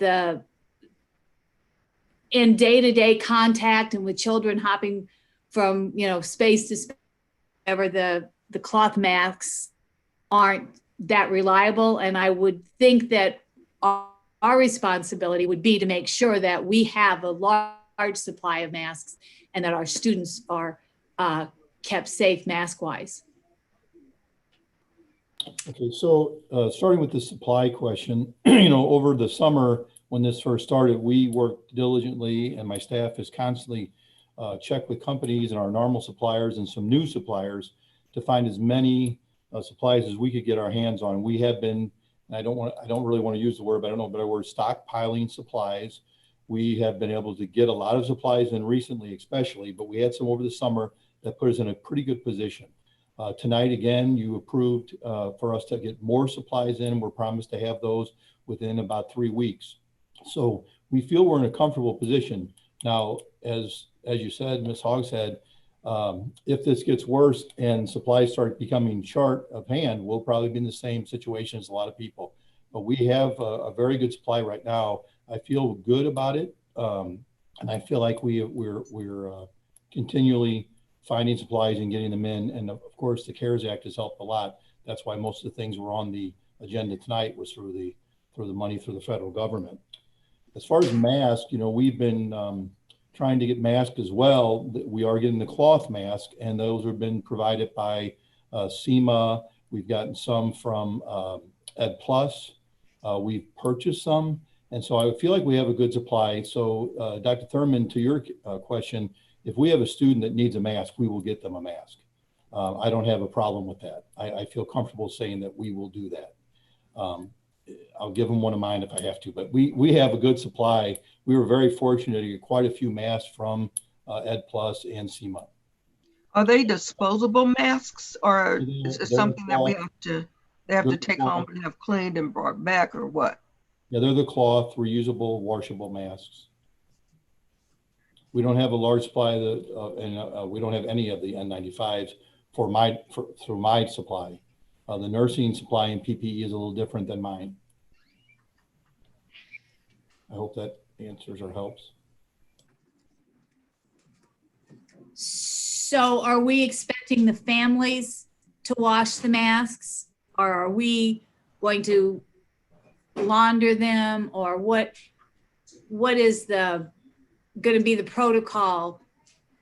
Well, we prefer that you provide your own and that you would be responsible for maintaining it for staff and students. If we provide the mask, we'd also expect the same, that they would be washed and cleaned at home. We don't really have a facility for washing. We don't have washing machines and dryers at the schools. And so we would expect the parents and the families to maintain their own, even if we provided them. And just to add, it's sort of like a school supply, if you will. We're going to need to ask parents to have a mask, but we've been pretty diligent and frugal too, but prudent to have quite a few in. As Terry mentioned, we've gotten them in over the summer. He's purchased them. Safety is job one, and so we want everybody to have on a mask. They're going to be required to wear them. The issue often comes up about how do you police it, if you will, and I hate to even use that word, but how do you monitor it? And so certainly that's adults and that's working hard. With children, you certainly always have those challenges. But as far as supplies are concerned, we've been pretty diligent over the summer trying to get ready for whatever, if it's the 26th or whenever. And I don't want to sound like we don't have any disposable masks. We do have disposable masks, but a much smaller supply than we do of the reusable, washable masks. Another concern that I have is for the medical part is the isolation. If somebody gets sick at school, and how to keep the nursing rooms, even with the PPEs, you could have 2 or 3 kids. Are we making sure every morning that we check every one of them? And then if they later in the day come up with a temperature or a sore throat, which can happen, what if we have several, 2 or 3 that have to be sent to the nurse's office, and then are we making a classroom an isolation room? I mean, there's lots of concerns about the isolation. Diane, you want to tackle that? Yes, I apologize. My video will not come on. So each building will have to indicate an isolation room. I feel like that would be best done collaboratively with the principals, maybe Terry O'Neill and myself, to kind of decide what room would work best in each building. We can select a room that is large enough to have distancing and maybe some barriers put in. So in case there would be more than one person in the room at that time, we will have PPE that would be stored outside of the isolation room so that somebody would have to be in there. The goal would be, that the person is going to be monitored while they're in the isolation room and not really have to be a whole lot of one-on-one within 6 feet contact. You can monitor someone from a distance safely. And we would hope that we would be able to reach parents and they could expedite picking up their child from school. So the main thing is to try to keep as much distance between the staff member and a person in an isolation room, and people who would need to be in the isolation room. So Will we be hiring someone to do the isolation room? At this time, depending on when we open and how we open, we may have some additional people who work at other levels that maybe could be utilized. And then I think buildings would probably have to help select somebody who might be able to monitor. Again, you can monitor from even outside of the room. You don't have to necessarily be in the room with the person. It's really just for safety while they're awaiting pickup.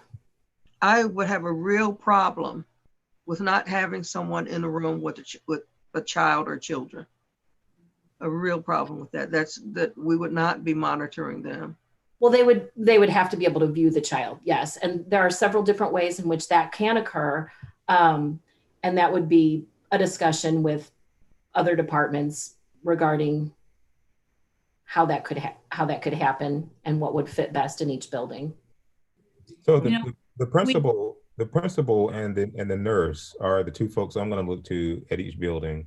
Nurses have already gone through contact tracing. Principals will be getting some training and contact tracing training. She got a video to work on. Yeah.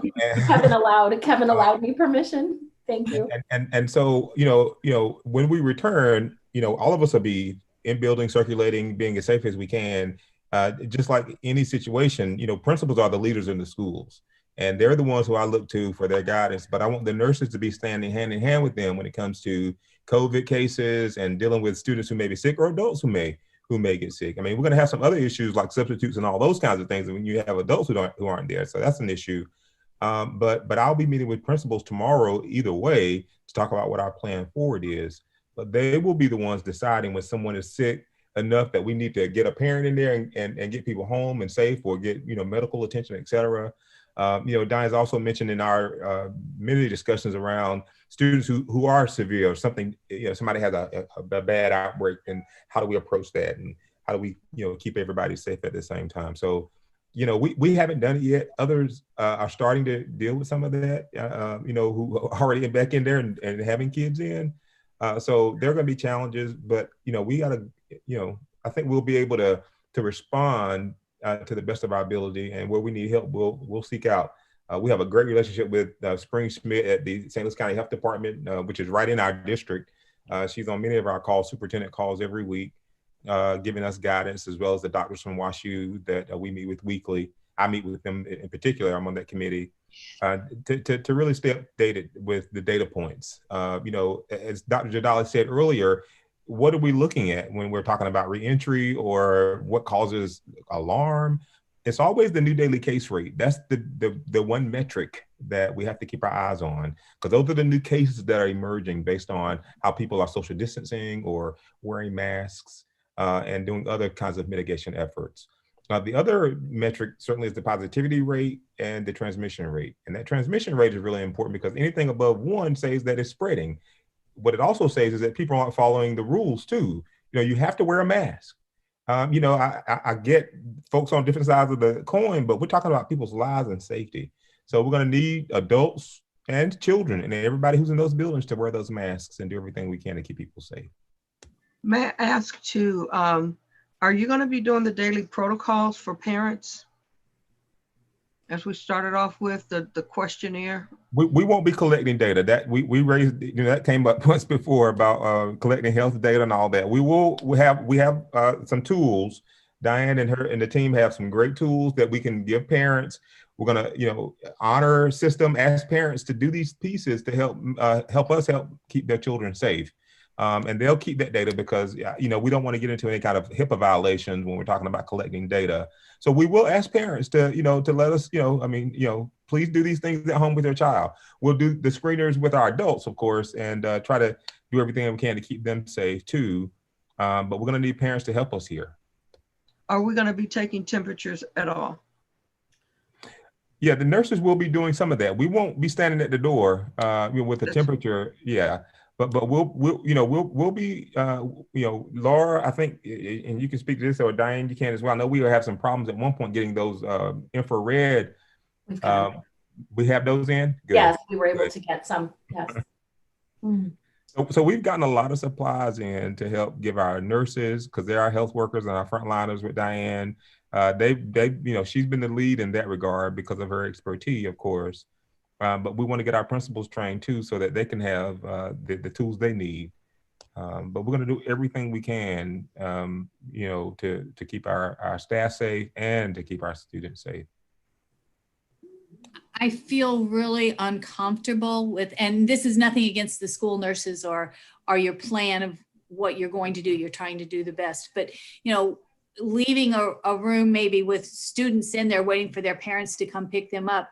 It's not just a sore throat and it's not just a temperature. They have diarrhea, they have vomiting. There's many other symptoms that are involved in this virus. Plus the flu is coming up and that is going to be a huge epidemic. So I just don't feel safe with your infection control rooms. And again, it's no offense against you. I think it's too big of a risk and a task. I remember when my daughter was in elementary school, how many kids were at the school nurse's office at the same time because they all had colds or diarrhea or whatever. So trying to put 5 or 6 kids in one room and not even having someone that's there to monitor it, it's just a big risk. And parents, if they're at work, they can't come pick them up for an hour or whatever. I am very, very concerned. And I don't think we have enough things in place with the pandemic rising and it's York, that's rising. And so last time when it was bad in New York, it took another month to get here. As Dr. Davis said earlier, the holidays coming up. Personally, I know some parents want to go back and I understand that, and some students, but I don't feel that it's safe for the students, and it's definitely not safe for the teachers. Dr. Thurman, if I'm Yes, please. So first off, thank you for the information. It was certainly helpful to hear many of the plans. They certainly resonate with me as I'm preparing our own school to come back in person. And so I appreciate all of the work. And I'm sure you're learning from your colleagues, whether it's your nursing colleagues, your superintendent colleagues, of who has gone back, who's not gone back, what's working, what's not working, continue to tweak.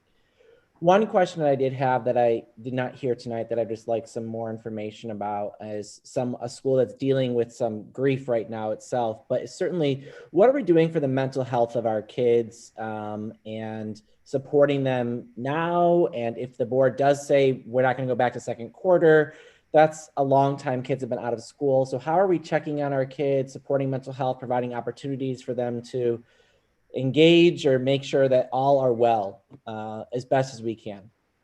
Yeah, I'll yield to Amy Cacciatore and Dr. Jameson. I know they've been doing a lot of work with the training and so forth. So if the two of you would tackle that question for us, please. Dr. Jamison, do you want to start or do you want me to start? I can begin. So from a standpoint of social emotional learning, the board actually adopted 7 mindsets of social emotional learning curriculum. So what we did this year is increase the number of SEL lessons that students have at the secondary level. So last year was 1 lesson per week. This year it's 2 lessons per week. And at the elementary level, they have morning circle time, which the SEL lessons for second steps are actually being implemented as well. In addition to that, we are beginning our restorative practices work, and part of that includes Circle, which, as reported earlier, will be our first implementation for that this Friday. So that is a little bit of what we're doing from the SEL standpoint. From the standpoint of CI3T, a lot of their work is around looking at data, whether it's student engagement data, and tracking which teachers need support with students and how to actually support them and what resources that they need. So our coaching committee, I met with the person who oversees that committee about how they can support schools so that they can support students. And right now, counselors are working with students, whether they're one-on-one or in small groups. They're stepping into the Canvas classrooms and inviting students through Zoom. So they are checking in with students weekly. They're assisting with student engagement concerns and issues and working with families. We also have our embedded partner therapists that are taking referrals and are working with students. And as soon as we get back, they are ready to be back into our schools, working one-on-one with our students, as well as in small groups. So we have all of those components in place still ready to go. Thank you. So I guess I would like to dive a little deeper of what are we doing to navigate some of the challenges of the mental health of some of our kiddos who may not be fully present in our class, that normally a teacher would notice like, hey, something's off with Kevin today. They may need X, Y, or Z.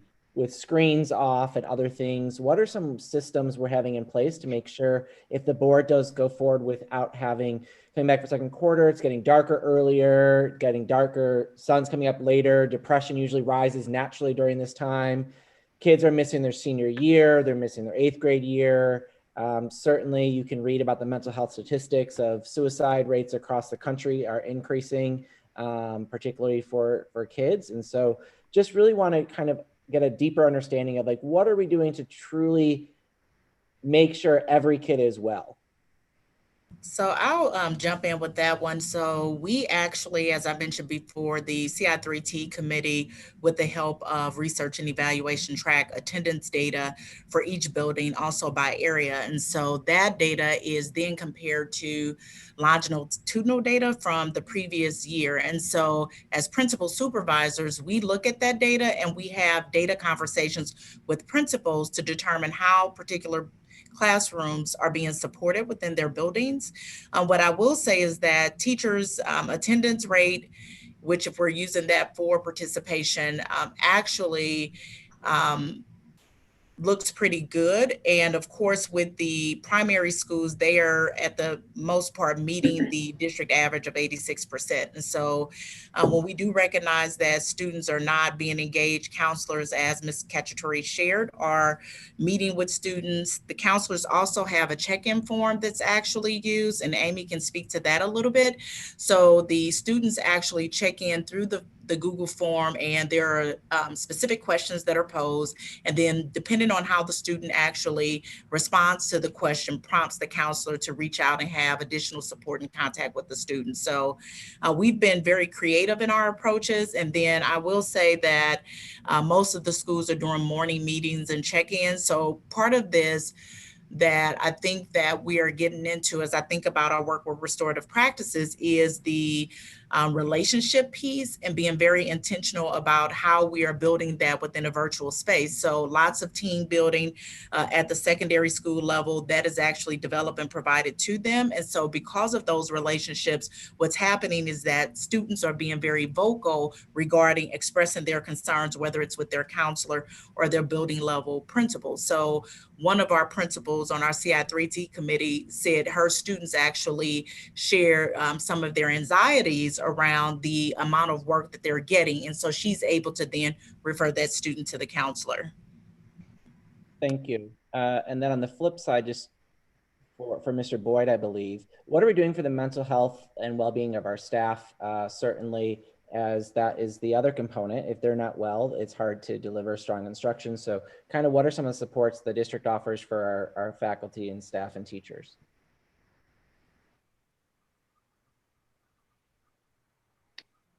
I will just speak before Mr. Boyd speaks as well. Our social work team is taking on some of that with our staff. And so every Friday we have a Care and Connect that we do, and it is self-care. It's from 9 to 10 and all of our staff are invited. Last week was our first Care and Connect and we had 45 participants. And we started that back in May and carried it through most of the summer, but really ramped it up this past couple of weeks. And so we have that. We also push out a mindful minute every Wednesday to our staff that gives them some like breathing exercises or things to think about that will be relaxing for them so they can participate in self-care. That's just what social workers are doing for our staff. How are we reaching out to, and I'm so glad you asked about the teachers, but how are we reaching out to parents who are struggling or our families that are really struggling? I can actually start with that. So if you take some time to go to the CI3T website, shameless plug there, there is a link that we call Thought Exchange where parents can actually tap in and request support, whether it be for students. And I will say that the response for that is 24 hours. And then we do connect them with partners so that they can get support as well as their families. So we are trying to provide that conduit so that we have reciprocal communication with the hopes that they feel supported along the way. So I'm excited about that new addition because I think it gives us an opportunity to be able to support families in varying ways. And then also track the number of people who are requesting support. So I can go in at any given time and say, within this time frame, we've had 3 parents to reach out with this type of request. So if you're saying parents are like students are struggling, they're not on, their attendance is poor, things like that, who's contacting the parents? Is it the principal, the counselor, social worker? Who's contacting the family?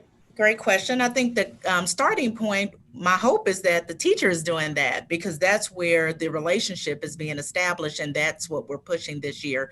So the first point of contact would be the classroom teacher, and the teacher would then implement any of the interventions that they have that will support engaging the student.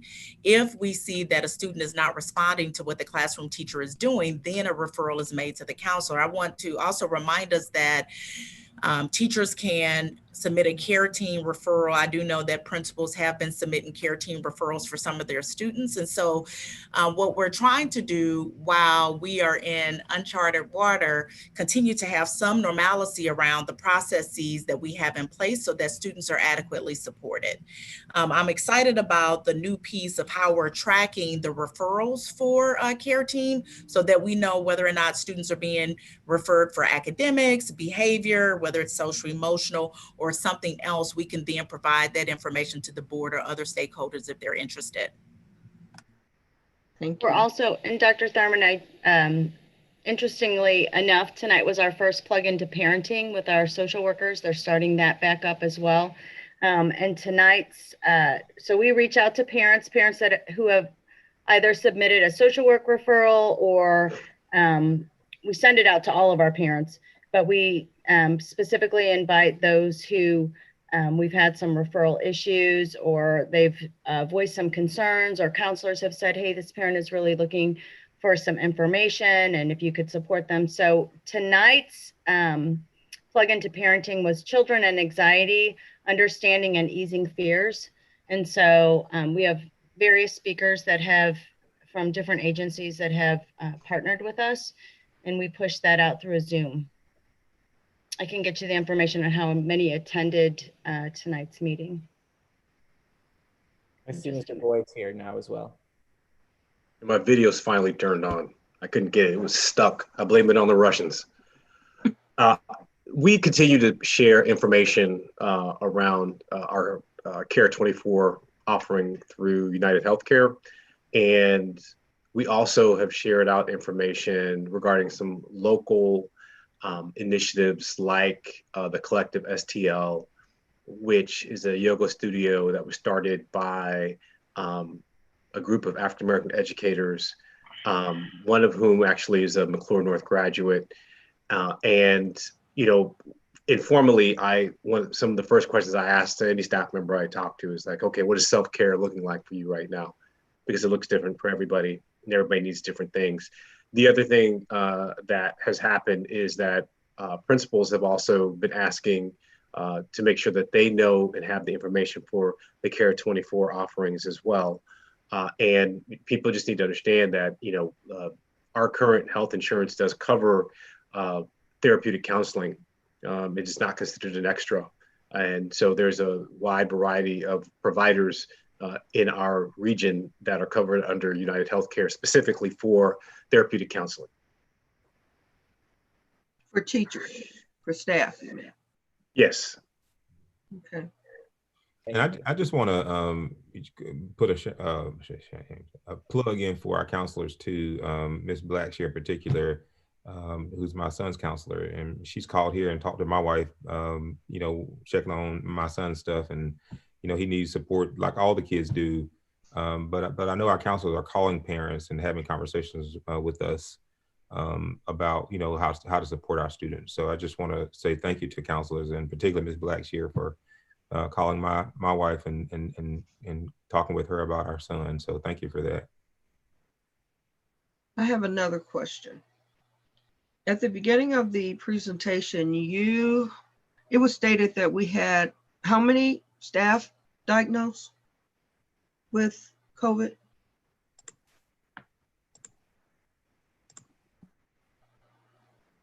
I believe the number was 27 is the information I shared with Ms. Hogshead tonight. 27. Okay. So when teachers go back, if they go back, teacher A gets COVID, what's the plan? Well, initially well, a couple of things would have to happen. If at some point there's a suspicion by that particular staff member, and you know, either if maybe they might ask us, maybe they won't. There would have to be a situation where if there's suspected infection, they have to go get tested. During that time, they need to go into quarantine. And depending upon what that exposure looks like in terms of the classroom, more than likely, we probably ask those students to isolate for that particular classroom. Only the students in her classroom. So right, depending upon what the rest of the potential exposure would look like. I think one of the things that has to be determined is one, movement of staff and students, because when you look at how things are kind of approached nationally, there isn't always the need to shut down an entire building if you know what the movement of persons within that building has been. It is when you have much more freer movement within a building, is it much more important at that point to typically shut down the entire building to do the deep clean for the entire building. But if you know that someone has only been in X part of the building, that's the part that you really need to concentrate on and isolate, as opposed to disrupting the entire building if you don't have to. And Diane can probably speak to some of that too, Dr. Thurman, because this is the contact tracing piece, right? And I'd gone through the Johns Hopkins course. I haven't finished it yet. I started it, but I did, it's about 7 hours. I think I've done 5 of them, but I know they specifically have some procedures. Our nurses have gone through it. Diane, you want to speak to that some? Yes, so the contact tracing, what we would do if it was a staff or a student, and we found out that somebody was positive, is we first would go through and try to decide through interviewing with the staff member who might be a close contact in the building. And so we have to share that information with the county health department. And I have specific forms and tracking tools that they have shared with us to communicate with them and make it very clear. So what what it sounds like they would like for us to do within the building is kind of do our little contact tracing and kind of make a decision. And then they will reach out to the people we have sent the names of close contacts to and give them further information. So it is correct in saying that, you know, there's no reason to shut down an entire building if one person in the building is positive. We would just follow the contact tracing and kind of go from there. Each case might look a little bit different, which is why we want to, you know, keep lists of who comes in and out. We'll have our COVID screeners, and then we'll have, you know, small groups and lists and very little movement within the building, as little as possible. And it's usually as we talk about students, go ahead, Kevin, go I was ahead. gonna say it's usually 6 feet, 15 minutes generally is the rule of thumb. So if they're within 6 feet or 15 minutes, then those are the kids you would have to quarantine or isolate. Yes. If that student rides a school bus though, wouldn't we have to quarantine the whole school bus? Not if they were positive, that would be different, yes. But you have to, you don't know. Yeah. Yeah, you have to, the contact tracing part is really important, right? Because I think the example you gave, teacher gets COVID, what do you do, right? Like there are a lot of things that have to happen, not only reporting it to the health department, but also our HR gets involved, Tamara gets involved in the process. And then once we can determine you know, if the person for one, you know, is positive, then that's a different path we go down. But when we feel like somebody is, then contact tracing, we'd have to quarantine folks who've come in close contact, who've been around that person, you know, within 6 feet for 15 minutes or longer. You know, I had to get tested. I've actually been tested twice and was negative both times. But, you know, when you come in proximity to someone, then it could.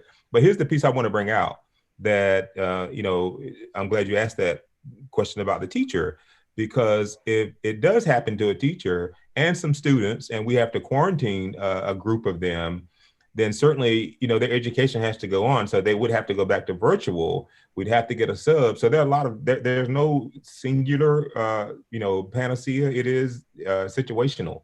So you could have 15 students in a class, 8 of them have to be quarantined. So how do they continue their education? So you've got to do virtual. Who's providing it? Is it the teacher or is it a sub? And who's in the class? So there are a lot of, you know, avenues that have to be considered, you know, period, because it's not about, you know, if, it's when, because it's still spreading. So it's going to happen. And, you know, you just got to be ready for it. And, you know, again, no one knows how it'll affect others. Some people get it severely because of other conditions.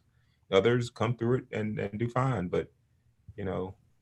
So do we ask parents to sign off saying that they're sending their kids to school at their own risk? How do we do that? Yeah, that's come up. Is Lisa Stump still on? You know, because I know some places have done that. I know music has, you know, weighed in on it too, and so I'll yield to Lisa on that.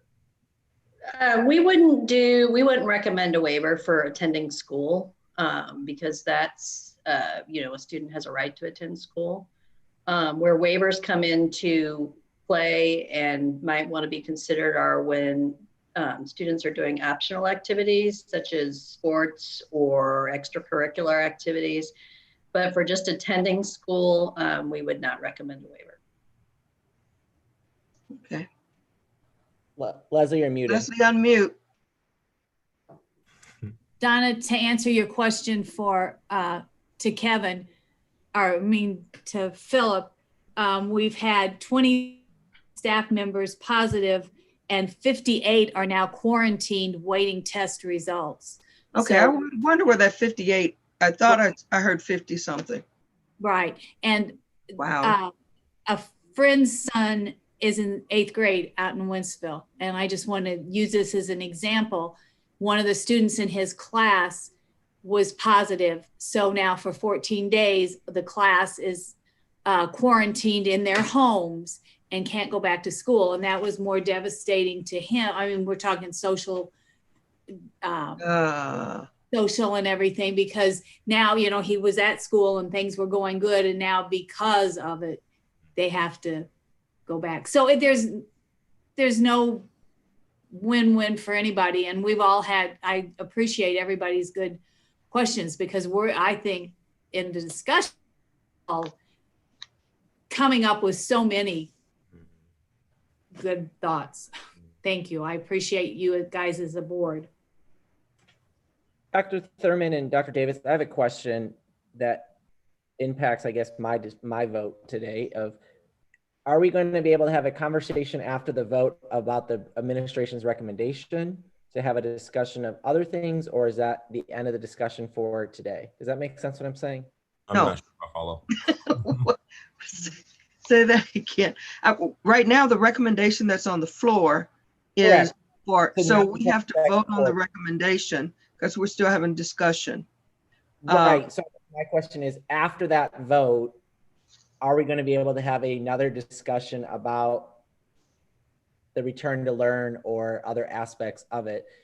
Or is it solely on, we vote on that and that's it, and then we're done for it? Does that make sense? I'm trying to get it if we wanted to modify it or change it, or other thoughts have come up from conversations of things. I'm just curious if after that vote, we're going to say we're going for adjournment, or what.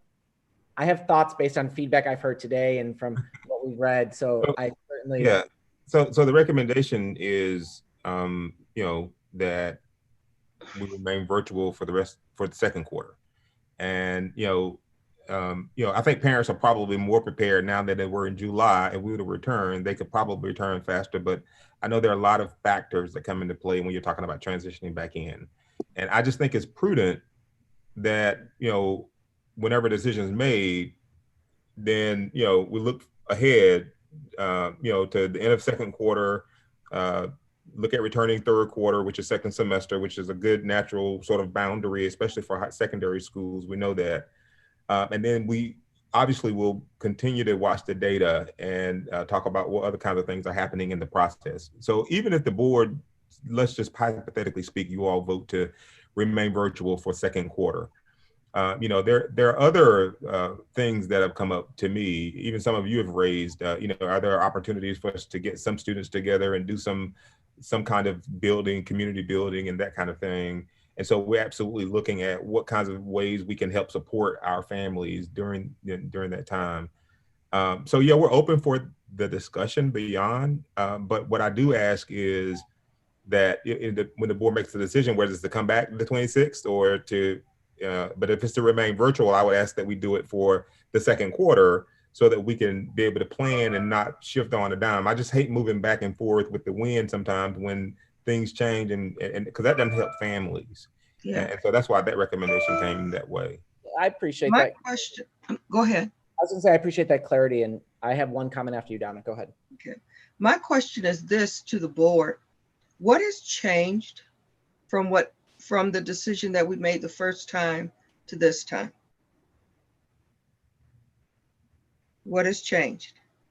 I laugh because I think that was one of the questions I asked in my email to Dr. Davis. And certainly, I think one thing that's changed in my eyes, we've seen school districts that have gone back and have been fairly successful. We've also seen a more statistical information from our region and our areas that we serve. We have more data to go off of, scientific information to go off of what are cases and what are numbers in the area we serve specifically that we did not have before. And certainly, I think we were one of the leaders to do virtual out of all the districts. I think we were the first ones not to officially vote on it, but to say, no, we want you to look at virtual instead. And so certainly, I think when I look at the pro and the con, I think those are kind of two things that we've seen a positive of and kind of a thing that continues to support the need to stay virtual. But my question is what has changed? The numbers have not changed. I mean, we are still in the orange, high orange. No, we're partially, wait a minute, some of our zip codes are in the red. So the new daily, and I know you asked the board, but I just want to add that the new daily. Well, don't ask the question. I asked the board, Joe. All right. No, I'm just kidding. I'm just kidding. No, go ahead. No, I want to support the board and make sure you got the information. So, I'll step back in a minute. So we know more, right? We know more about the data. We know our new daily case rate to me is the piece that even the Harvard Global Health Institute has put out there that Plus and other folks have endorsed, and I do endorse it because it's a good guide. And it gives us the information we need to say, we're at risk, y'all. And so we are in the orange. And I know schools have gone back. I don't know everybody else's data like I know ours. Right. I still don't think we know enough. School had just started at the end of August. So we've got a month of September and we've learned some things, right? And I think it takes time to learn these things. And, I'm gonna be honest with you, while we were probably first out there with the virtual piece, I'm so willing to sit myself in the back seat and listen and learn from folks as they learn through this. And then make a decision for us in this way. But, we do know more. We know more about contact tracing. We know more about the mitigation efforts. And so I think we have some tools that can help us to be safer. But we also know that, this virus has attacked people, especially people of color. It's attacked white folks too, in ways that, it's been destroying our communities. Yeah. And I want to keep everybody safe. I think all of us do. Okay. Any other questions? And the other thing too, I can say to you, Kevin, is based on how we vote, will probably determine how much more discussion we'll have after. What's this? You knew I was going to say that. Sorry, Donna. What's Go this ahead, going to do to test scores and to students' grades if they're struggling and not able to make it this whole semester? Yeah, I was on that's a great question, Leslie. Margie Van Dieven did a call a couple of weeks ago, and I listened in. The Hunt Institute, actually out of North Carolina, she was on. She was one of the panelists with some other folks talking specifically about Missouri, talking about testing. I'm sure we'll have testing. I mean, I think everybody can agree that since March, our kids haven't gotten what they need. Testing was even canceled last year. I don't think it'll be canceled this year. I don't know. We've been diving deep, especially in my evaluation, the evaluation of our staff with MSIP 6, and thinking about the impact there. So we absolutely worry. We're still doing our programs, our math programs, our reading programs, and trying to give our children as much as we can. But I'll sum it up like Mr. Higgins did. I want to give them all that they need right now. But like he said in his public comment, at least you'll be here next year to talk about Christmas than not. Those are his words, and I get it, right? So yeah, Leslie, I think that our students are lacking. They need more, and they haven't gotten it. What about attendance and payment? So yes, ma'am, that's a great question. So what DESE has done is our attendance, our ADA, which is how we get our dollars from state aid. Our ADA comes, so they based this year off of last year's rates, right? And so they've used previous data to help sort of keep that as normal as they can. I mean, we met with the governor over in a couple of weeks ago, actually a couple of months ago now, this summer, I guess it was, before school began. And he talked about, even before then, some of the cuts that we've all experienced in our district. I've shared some of that with you all, some of the cuts we've had. But yeah, they're using previous attendance data to sort of keep that as normal as possible. Laura, you can probably speak a little bit more to it too.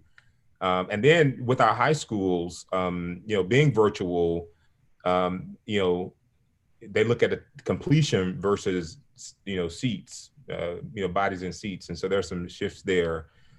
So we feel like though we've experienced some state, hits, I think we are steady for the year, but who knows, especially when we get to the tax collection time in January and look at what the local impact is going to be.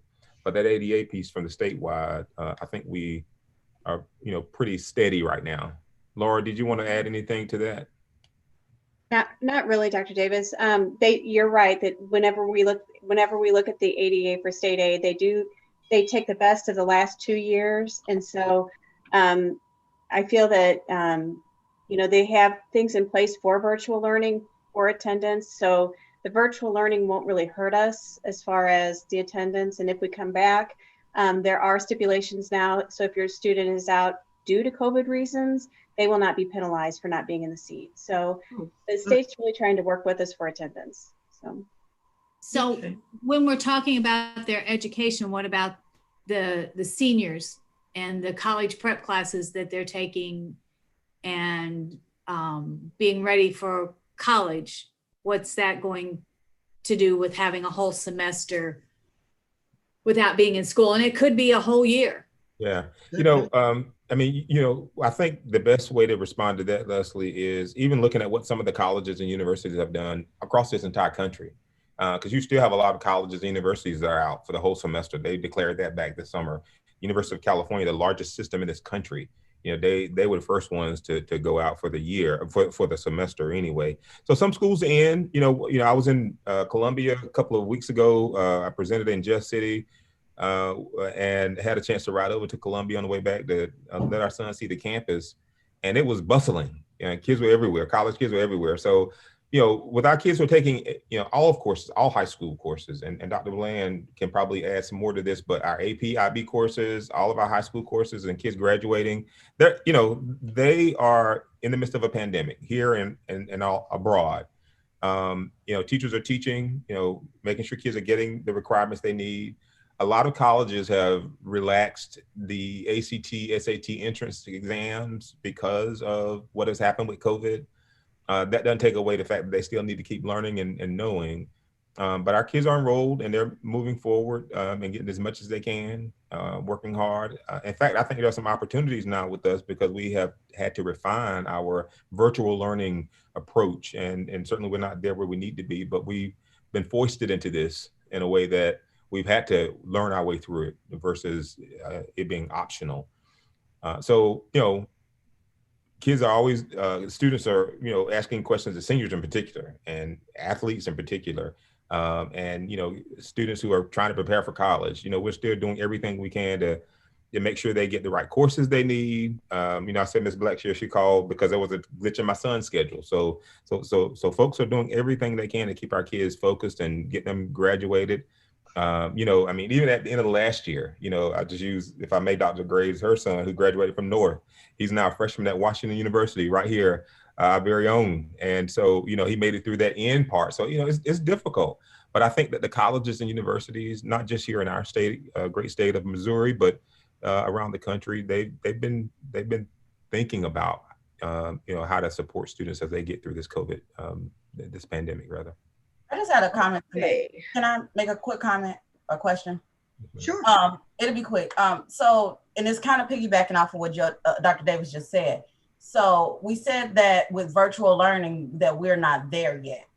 And my thing is, if we make this decision to go to continue virtual learning, what are the goals that we have to make sure that we get there? Because if we are getting ready to place the district back or continue with virtual learning, making sure that all kids still have access, all kids are getting what they need. What does those new goals look like so we can get there? So we have realized, where we're at and what we've been doing, but I know that there's so much more that we need to be doing. So and maybe after we make the decision, that's the discussion, at least that's the discussion I want to see. I want to know, how can we do virtual learning better to make sure that, because this is the route that we're choosing, at least for the next 3 months, if that is the case, how do we make that better? Mm-hmm. Mm-hmm. Yeah, that's a great conversation to have, and I can start talking about that. I think there's no sort of static answer for it. A couple of things. One is, to Leslie's point, our high school students. High school and secondary is a little bit different and not easier. It's just that high schools are more mature. And so, even still, some of our high school students who are still struggling. And so, we have our, our engagement tool that we created when we went out back in March, and we've tried to learn our way through some of the challenges. Right now, what we try to do is to remove those barriers, like the challenges with Zoom. If I could do it all over again, I wish we had the money to be able to buy a MacBook for everybody versus a Chromebook, because it has challenges. And make sure that the platform that students have, there are no barriers there. That to me is critically important. And then, as teachers began this year, when you learn through anything, I'm a teacher at heart. I love teaching, and I've got to have what I need to be able to, give my kids what they need, right? And so I think that ongoing support for teachers is going to be really important so that they can continue to deliver. We still have some technological challenges there, but I think goal-wise, we look at attendance, we're looking at grades, the numbers of students who are failing now versus the number of students who are doing well, and what does that look like? Certainly we have more students that are struggling right now for various and sundry reasons. So I think, yes, setting some really clear like attendance goals, engagement goals, and what does engagement look like, and then outcome goals. What I can tell you is, we have our Galileo data, and we've had some challenges even with that and some of the technology, but we've been able to at least get a good portion of our students initially tested to see where they are and what kind of learning loss they've experienced. So I think the conversation has to start there at every level. But then the other part that I would say, as I was thinking about responding to your question, was the younger babies, right? And especially our pre-K to second grade, because that worries the heck out of me, especially our babies who have never even been to school. And, I want them back as soon as we can get them, because it is important to give them that support. But I personally met with early ed teachers on Zoom, rather, if you can call it personal, it is. And elementary teachers too. And so we're just trying to consider all the factors and all the pieces that we think will weigh into it. But we've got to, really be intentional about how we support our younger babies, pre-K2 all the way through 12th grade, so that they get what they need. So attendance, I think we have to keep focusing on that. I think the academic piece with the Galileo data that we continue to monitor. And then the other part that even Dr. Martin, when he was talking a minute ago, he alluded to in his points that I think is really at the forefront, that I hear all of you all, especially those who are counselors on this call, board members, the social emotional support that our students need, because that's a big issue. And, you don't think about it until you go through it. My wife does that work, and, I can tell you that it's hard, and folks are experiencing some challenging times. So, yes, ma'am. Okay. Dr. Davis, I guess I just wanted to make a comment and just say that no matter like what direction we decide to go as a board, my request would be that we take some time to identify the metrics that we're going to be looking at. And it sounds like that conversation is already happening, that there is some sort of a plan to regularly report out to the board, and that there is a plan to pivot, right? That we already have that plan in place, that if we realize it's time for us to go in a different direction, that we're ready to do that.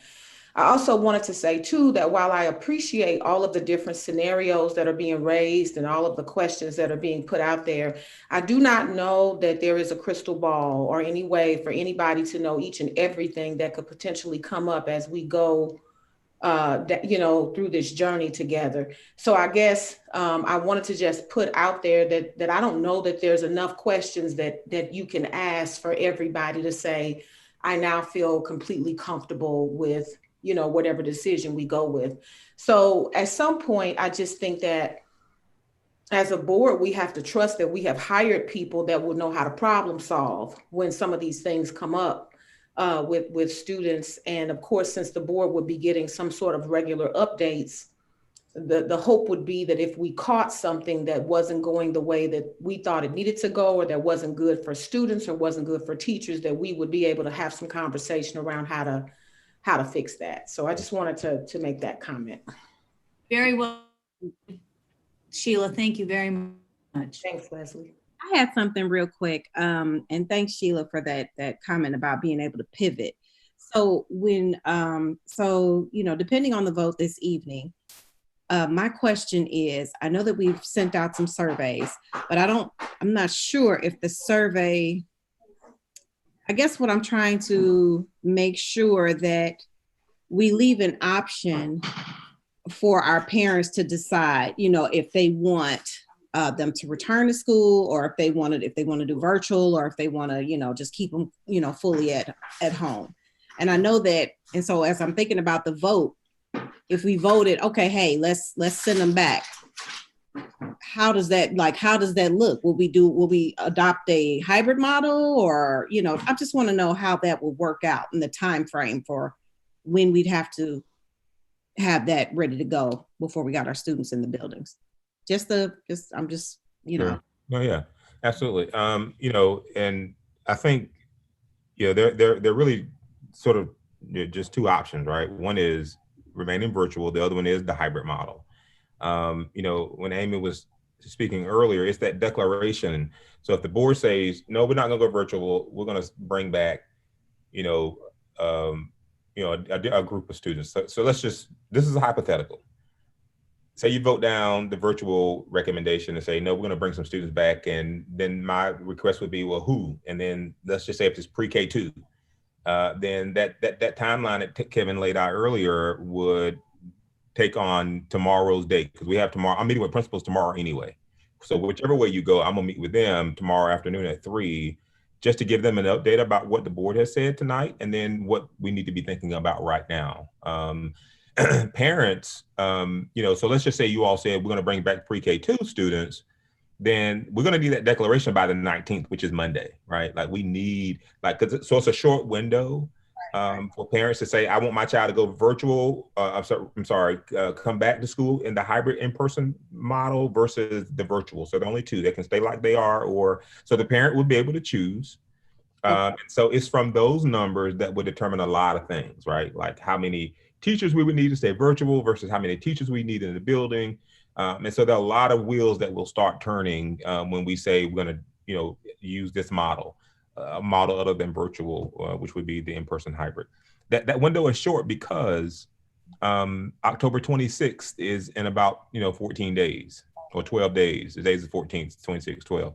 So that October 26th is the beginning of second quarter. And, you know, certainly we could push it back a few days, you know, elections coming up, there are a lot of things going on. And, you know, even if we were in the buildings, we'd be not in on that particular day, but we'd have to do a lot in the next 2 weeks in order to get things going. And even if the board says, well, we're going to bring them back in January, third quarter, we would still have to do those things anyway, right? Like we're going to still do all those pieces whenever, because you know, we're going to have to come back at some point. And so whenever that point is, you know, we'll, you know, activate that timeline we put out tonight, which for us now starts tomorrow. If it's a later date, you say we come back, then we'll activate it, you know, at that time. And then just move forward. You know, I think I'll end by saying, Ms. Bush, that everything is going to hinge, when we talk about parent voice, everything is going to hinge on what, you know, if you all don't say, if you don't choose virtual and you do in person, everything's going to hinge on the parents and what parents say, right? And because a parent needs to have the right to say, I don't want my child to go back because I don't feel safe, and they ought to be able to keep their child home, and they will. And then, you know, but what we will ask in that, we have the form ready. I mean, it's in the portal, and we could deploy it tomorrow morning, right? It depends on how you all vote. But we would need, once a parent says, this is what I'm committing to, we're going to need for them to stay with that for the rest of this semester until the end gets here, because we can't have students, I need them in school now, I need them home. We're going to have to, because all these social distancing rules and all the other things that we have to do, we have to be really, really, really strong on those, right? And even if we come back in January, the same is going to apply. You know, parents are going to have to declare it, and then they're going to have to remain with that the whole semester, so that we can, you know, keep our class sizes. The piece that worries me more than anything, and listen, I'm a teacher. You know, teachers know how to figure things out. The piece that worries me more than anything that I really want parents to hear is, whenever we come back, whether it's 26th of October or the 14th or whatever that date that is in January, you know, some parents still aren't going to want to send their kids back, and so we've got to determine what that number is, because that number will determine who's in the building. And quite frankly, it will change your child's teacher for the most part. I mean, it is highly likely your child's teachers will change. There's no way around that, right? It doesn't scare me. It just, you know, it worries me because I want people to know it and just be ready for it. We can handle it, of course. But I hope that answers some of what you were asking. Dr. Thurman, sorry. Is Dr. Davis committing? I'm committing to 2 statements, one now and one after the vote, and that's all I'm going to say. I'm going to have 2 statements total. So hold me to that. Believe it. I didn't say bullet points, I said statement. So my first statement before the vote is just to echo Dr. Powell Walker's, it would be really nice to get a dashboard of even some of the numbers that Leslie mentioned today about staff and how many people are in quarantined, and just to know kind of where we're at in terms of our district would be helpful to see kind of the positivity rate on a regular, even if we could get that information weekly as a board and a weekly update, would just be nice to see our trends of information. And with that, I will say one area, and I know we're not voting on that piece yet, is really of the hybrid concern. I think hybrid is nice for a transition, but not for an entire semester. So just want us to think about that moving forward. But I know it is driven by how many students select in person, but hybrid, you'll see districts are giving feedback that hybrid has not been beneficial, and parents have been pushing back a great deal about it because it's difficult. I remember Dr. Powell Walker mentioning, I think at the very first meeting in July, about childcare being an issue. Yes. Educating days is very difficult. And so for a hybrid model, I think it's just something that we need to be extra mindful of moving forward. But really those were, I believe, my one statement here, and then I have one statement after the vote. So then that is all I have. Otherwise, again, I appreciate all the work that goes into, last bullet point. I knew it. I knew it. I just want to say honestly to our community, I know there's over 700 some people viewing our YouTube right now. And honestly, I've heard from other colleagues of board members across the state. We have received emails and we do read them, but to be honest, we've not received an overwhelming amount, as I've heard some of our colleagues at other places. So please feel free, community, if you have an opinion one way or another, to please just reach out and let us know, because we do want to hear what you're saying. Even if you don't have children in the district, we know we want to make sure we're being fiscally responsible with your tax money as well. And so please feel free to reach out to us and just send us an email if we don't respond back, just because I do know some colleagues have received a ton. Not that any of us want any threatening emails that others have received, but certainly we are welcome to positive and negative feedback. But just to hear from you, we want to make sure we know that it is open to just email us directly so we can hear your feedback. Absolutely. Absolutely. We always want to hear from our constituents. Okay. I am going to read the motion again, and then we are going to call for the vote. Unless there's another comment. Nope. Okay. Recommendation: based on the scientific data that has been presented, Ferguson Fluorescent School District Administration recommends that our schools continue virtual instruction during the second quarter. Would you call for the vote, please, Ms. Janice? Yep. Mrs. Hogshead? Get back with you. Dr. Mark? Yes. She's Bush? You have to be off mute. We didn't get your vote. Yes. Ms. Bush? Yes.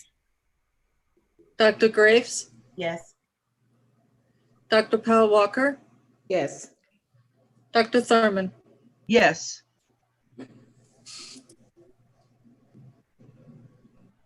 Okay, so we are going to continue to be virtual. I can't wait to hear Now, Dr. Martin. Dr. Martin, do you have any more questions?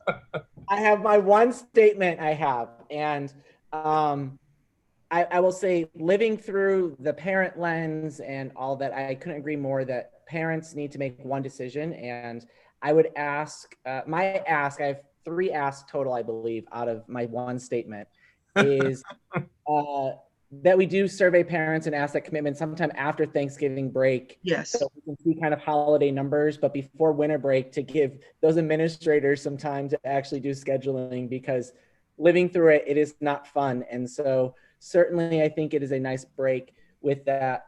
Secondly, would be really to look at the calendar to see if we can adjust the calendar to set some prep days, open house days. I'm looking at like the MLK weekend before the quarter starts. That's when the quarter breaks on the calendar. To look at the calendar and come back to the board to maybe not have some school days on there for potentially to have open house and teacher work days to set up classrooms, as Ms. Ward kind of alluded to.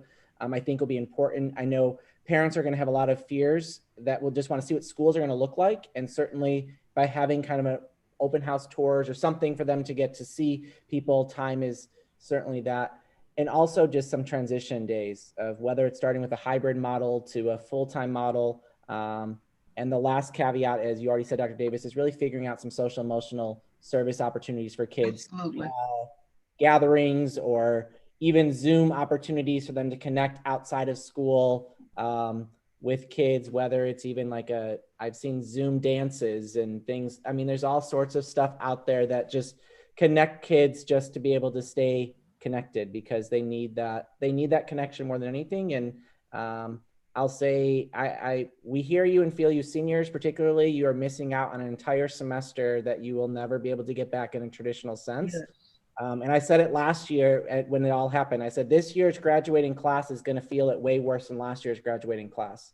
No homecoming, no basketball seasons, no fall sports, none of that stuff is happening. And so I do know we do feel for you and understand and appreciate your understanding and make sure we're keeping everyone healthy and safe. And again, thank you, Dr. Davis, for all of your work for everything. And that is my only comment. I'm done, besides voting on adjourning later on after everyone else. Yeah, and I do want to say that, and I think it was said earlier, whatever answer we came up with, you're going to have some people who are going to be very happy about it and others who are not going to be happy. I will say, as a board member, I'm looking at the science. And that's really the thing that kind of tipped my answer, is the science and also our population and the information that's coming back. I also want to listen to our administrators, because we want to put trust in them and that they are doing the right thing. As a retired educator, I want kids in school. I want them up front, sitting there with their teachers and the counselors and their peers. I understand how difficult it is for parents. I have family members who are going through this. So this is a very difficult decision. We don't take it lightly, not at all. All of our constituents who are listening, please feel free to send us, as Kevin had said, to Dr. Martin, to let us know what you're feeling. Let us know what we can do to support you. Let us know what we can do to support your children. We really do care about this district. We care about our teachers. I get emotional when I think about the struggles that you're going through as well, especially those of you who have children at home. So please know that we don't take this lightly. Every single board member on here cares about this district, and we want the best for our kids, but we also want them to see Christmas and Thanksgiving and things like that. I don't want to get too morbid about this, but this is a pandemic, and this is new to us, and we're trying to make the best decision for every child, every teacher, every parent in the district. So with that said, is there anything Can I else just that needs ask Dr. Davis one favor? And that Sure. is, this has been, and for every one of us, I know it's been the toughest decision, one of the toughest we've ever had to make as a board. But tomorrow, when you speak with the principals, please reach out to them the importance of our students that are struggling emotionally and educationally. I mean, we've got kids at the STEAM school that parents work, and they're failing at the STEAM school. You know, we've got it throughout the whole district and every grade level. And we've got parents that are cutting hours because they need to stay home with their students because their students aren't getting it. And parents that didn't become teachers, and so now they're having to teach their children, and it's difficult on the family balance also. So we as educators and as the district need to find these problems that some of the families and are having, and reach out and try to help them in every way we can. And then also those of our people that work for our district who are not working right now. We know that's an issue as well. And I thought about that, and I'm losing a lot of sleep about this, making a decision about, what we're going to do, praying and really thinking through and trying to make sure that we go with the best decision for our kids. So just know that we didn't forget about you. We understand. And we're just trying to work things out as best that we know how. So yeah, I would just echo everybody's sentiments, and Ms. Hogshead, I absolutely will share that with principals as we meet tomorrow. I will just throw in another piece I think that's helpful. My advisory council, I'm sure probably some of our parents who have served on that over the years, we've met once, I think this summer, since the pandemic, and I'm going to be bringing them back together in probably the first week in November, because as we begin to pull our community in with the strategic planning process, I really want to hear their voices in particular, right? Because I think that can help us with some of the matters we're dealing with. Likewise with students, I mean, we've had some panels and different things, but I think we have to constantly do that work and make sure our community's voice is at the table. Because I think, my hat goes off to you, because I know it's hard, because you're the elected ones. My job is to give you all the information I can so that you can make the best decision and then hold up the banner after the fact, whichever way we go. So I just want to put that out there for those parents. If you're interested in serving on the Superintendent's Advisory Council, I'd love to have more parents, especially more dads. I need more fathers, grandfathers, women. Anybody's welcome. You're welcome. But I'd love to have more parents to be a part of some of that. You can email us at the info at FergFloor or Mr. Hampton at K Hampton, and we can get you the information you would need. But we're going to do everything we can. I don't have all the answers, y'all. I don't. I wish I did. I'd tell it. But we're going to do the best we can. That's all I can guarantee is I'll work hard for our children and our families every day. So thank you for your direction this evening. And the hard work continues. Yes. Thank you. At this point, if there's nothing else, and there is nothing else, I would like to entertain a motion to adjourn. So moved. Second. Mrs. Hogshead, Aye. Dr. Martin, Aye. Ms. Bush, Aye. Dr. Graves, Aye. Dr. Powell Walker, Aye. Dr. Thurman. Aye. Thank you. Thank you, board everybody. members. Thank you, everyone, for your dedication and love to our Yes, students. thank you, teachers, administrators, Yes. cabinet, parents, students, everybody. Thank you. John Boy. Yeah. Kitty cats. Oh, gosh. Good night.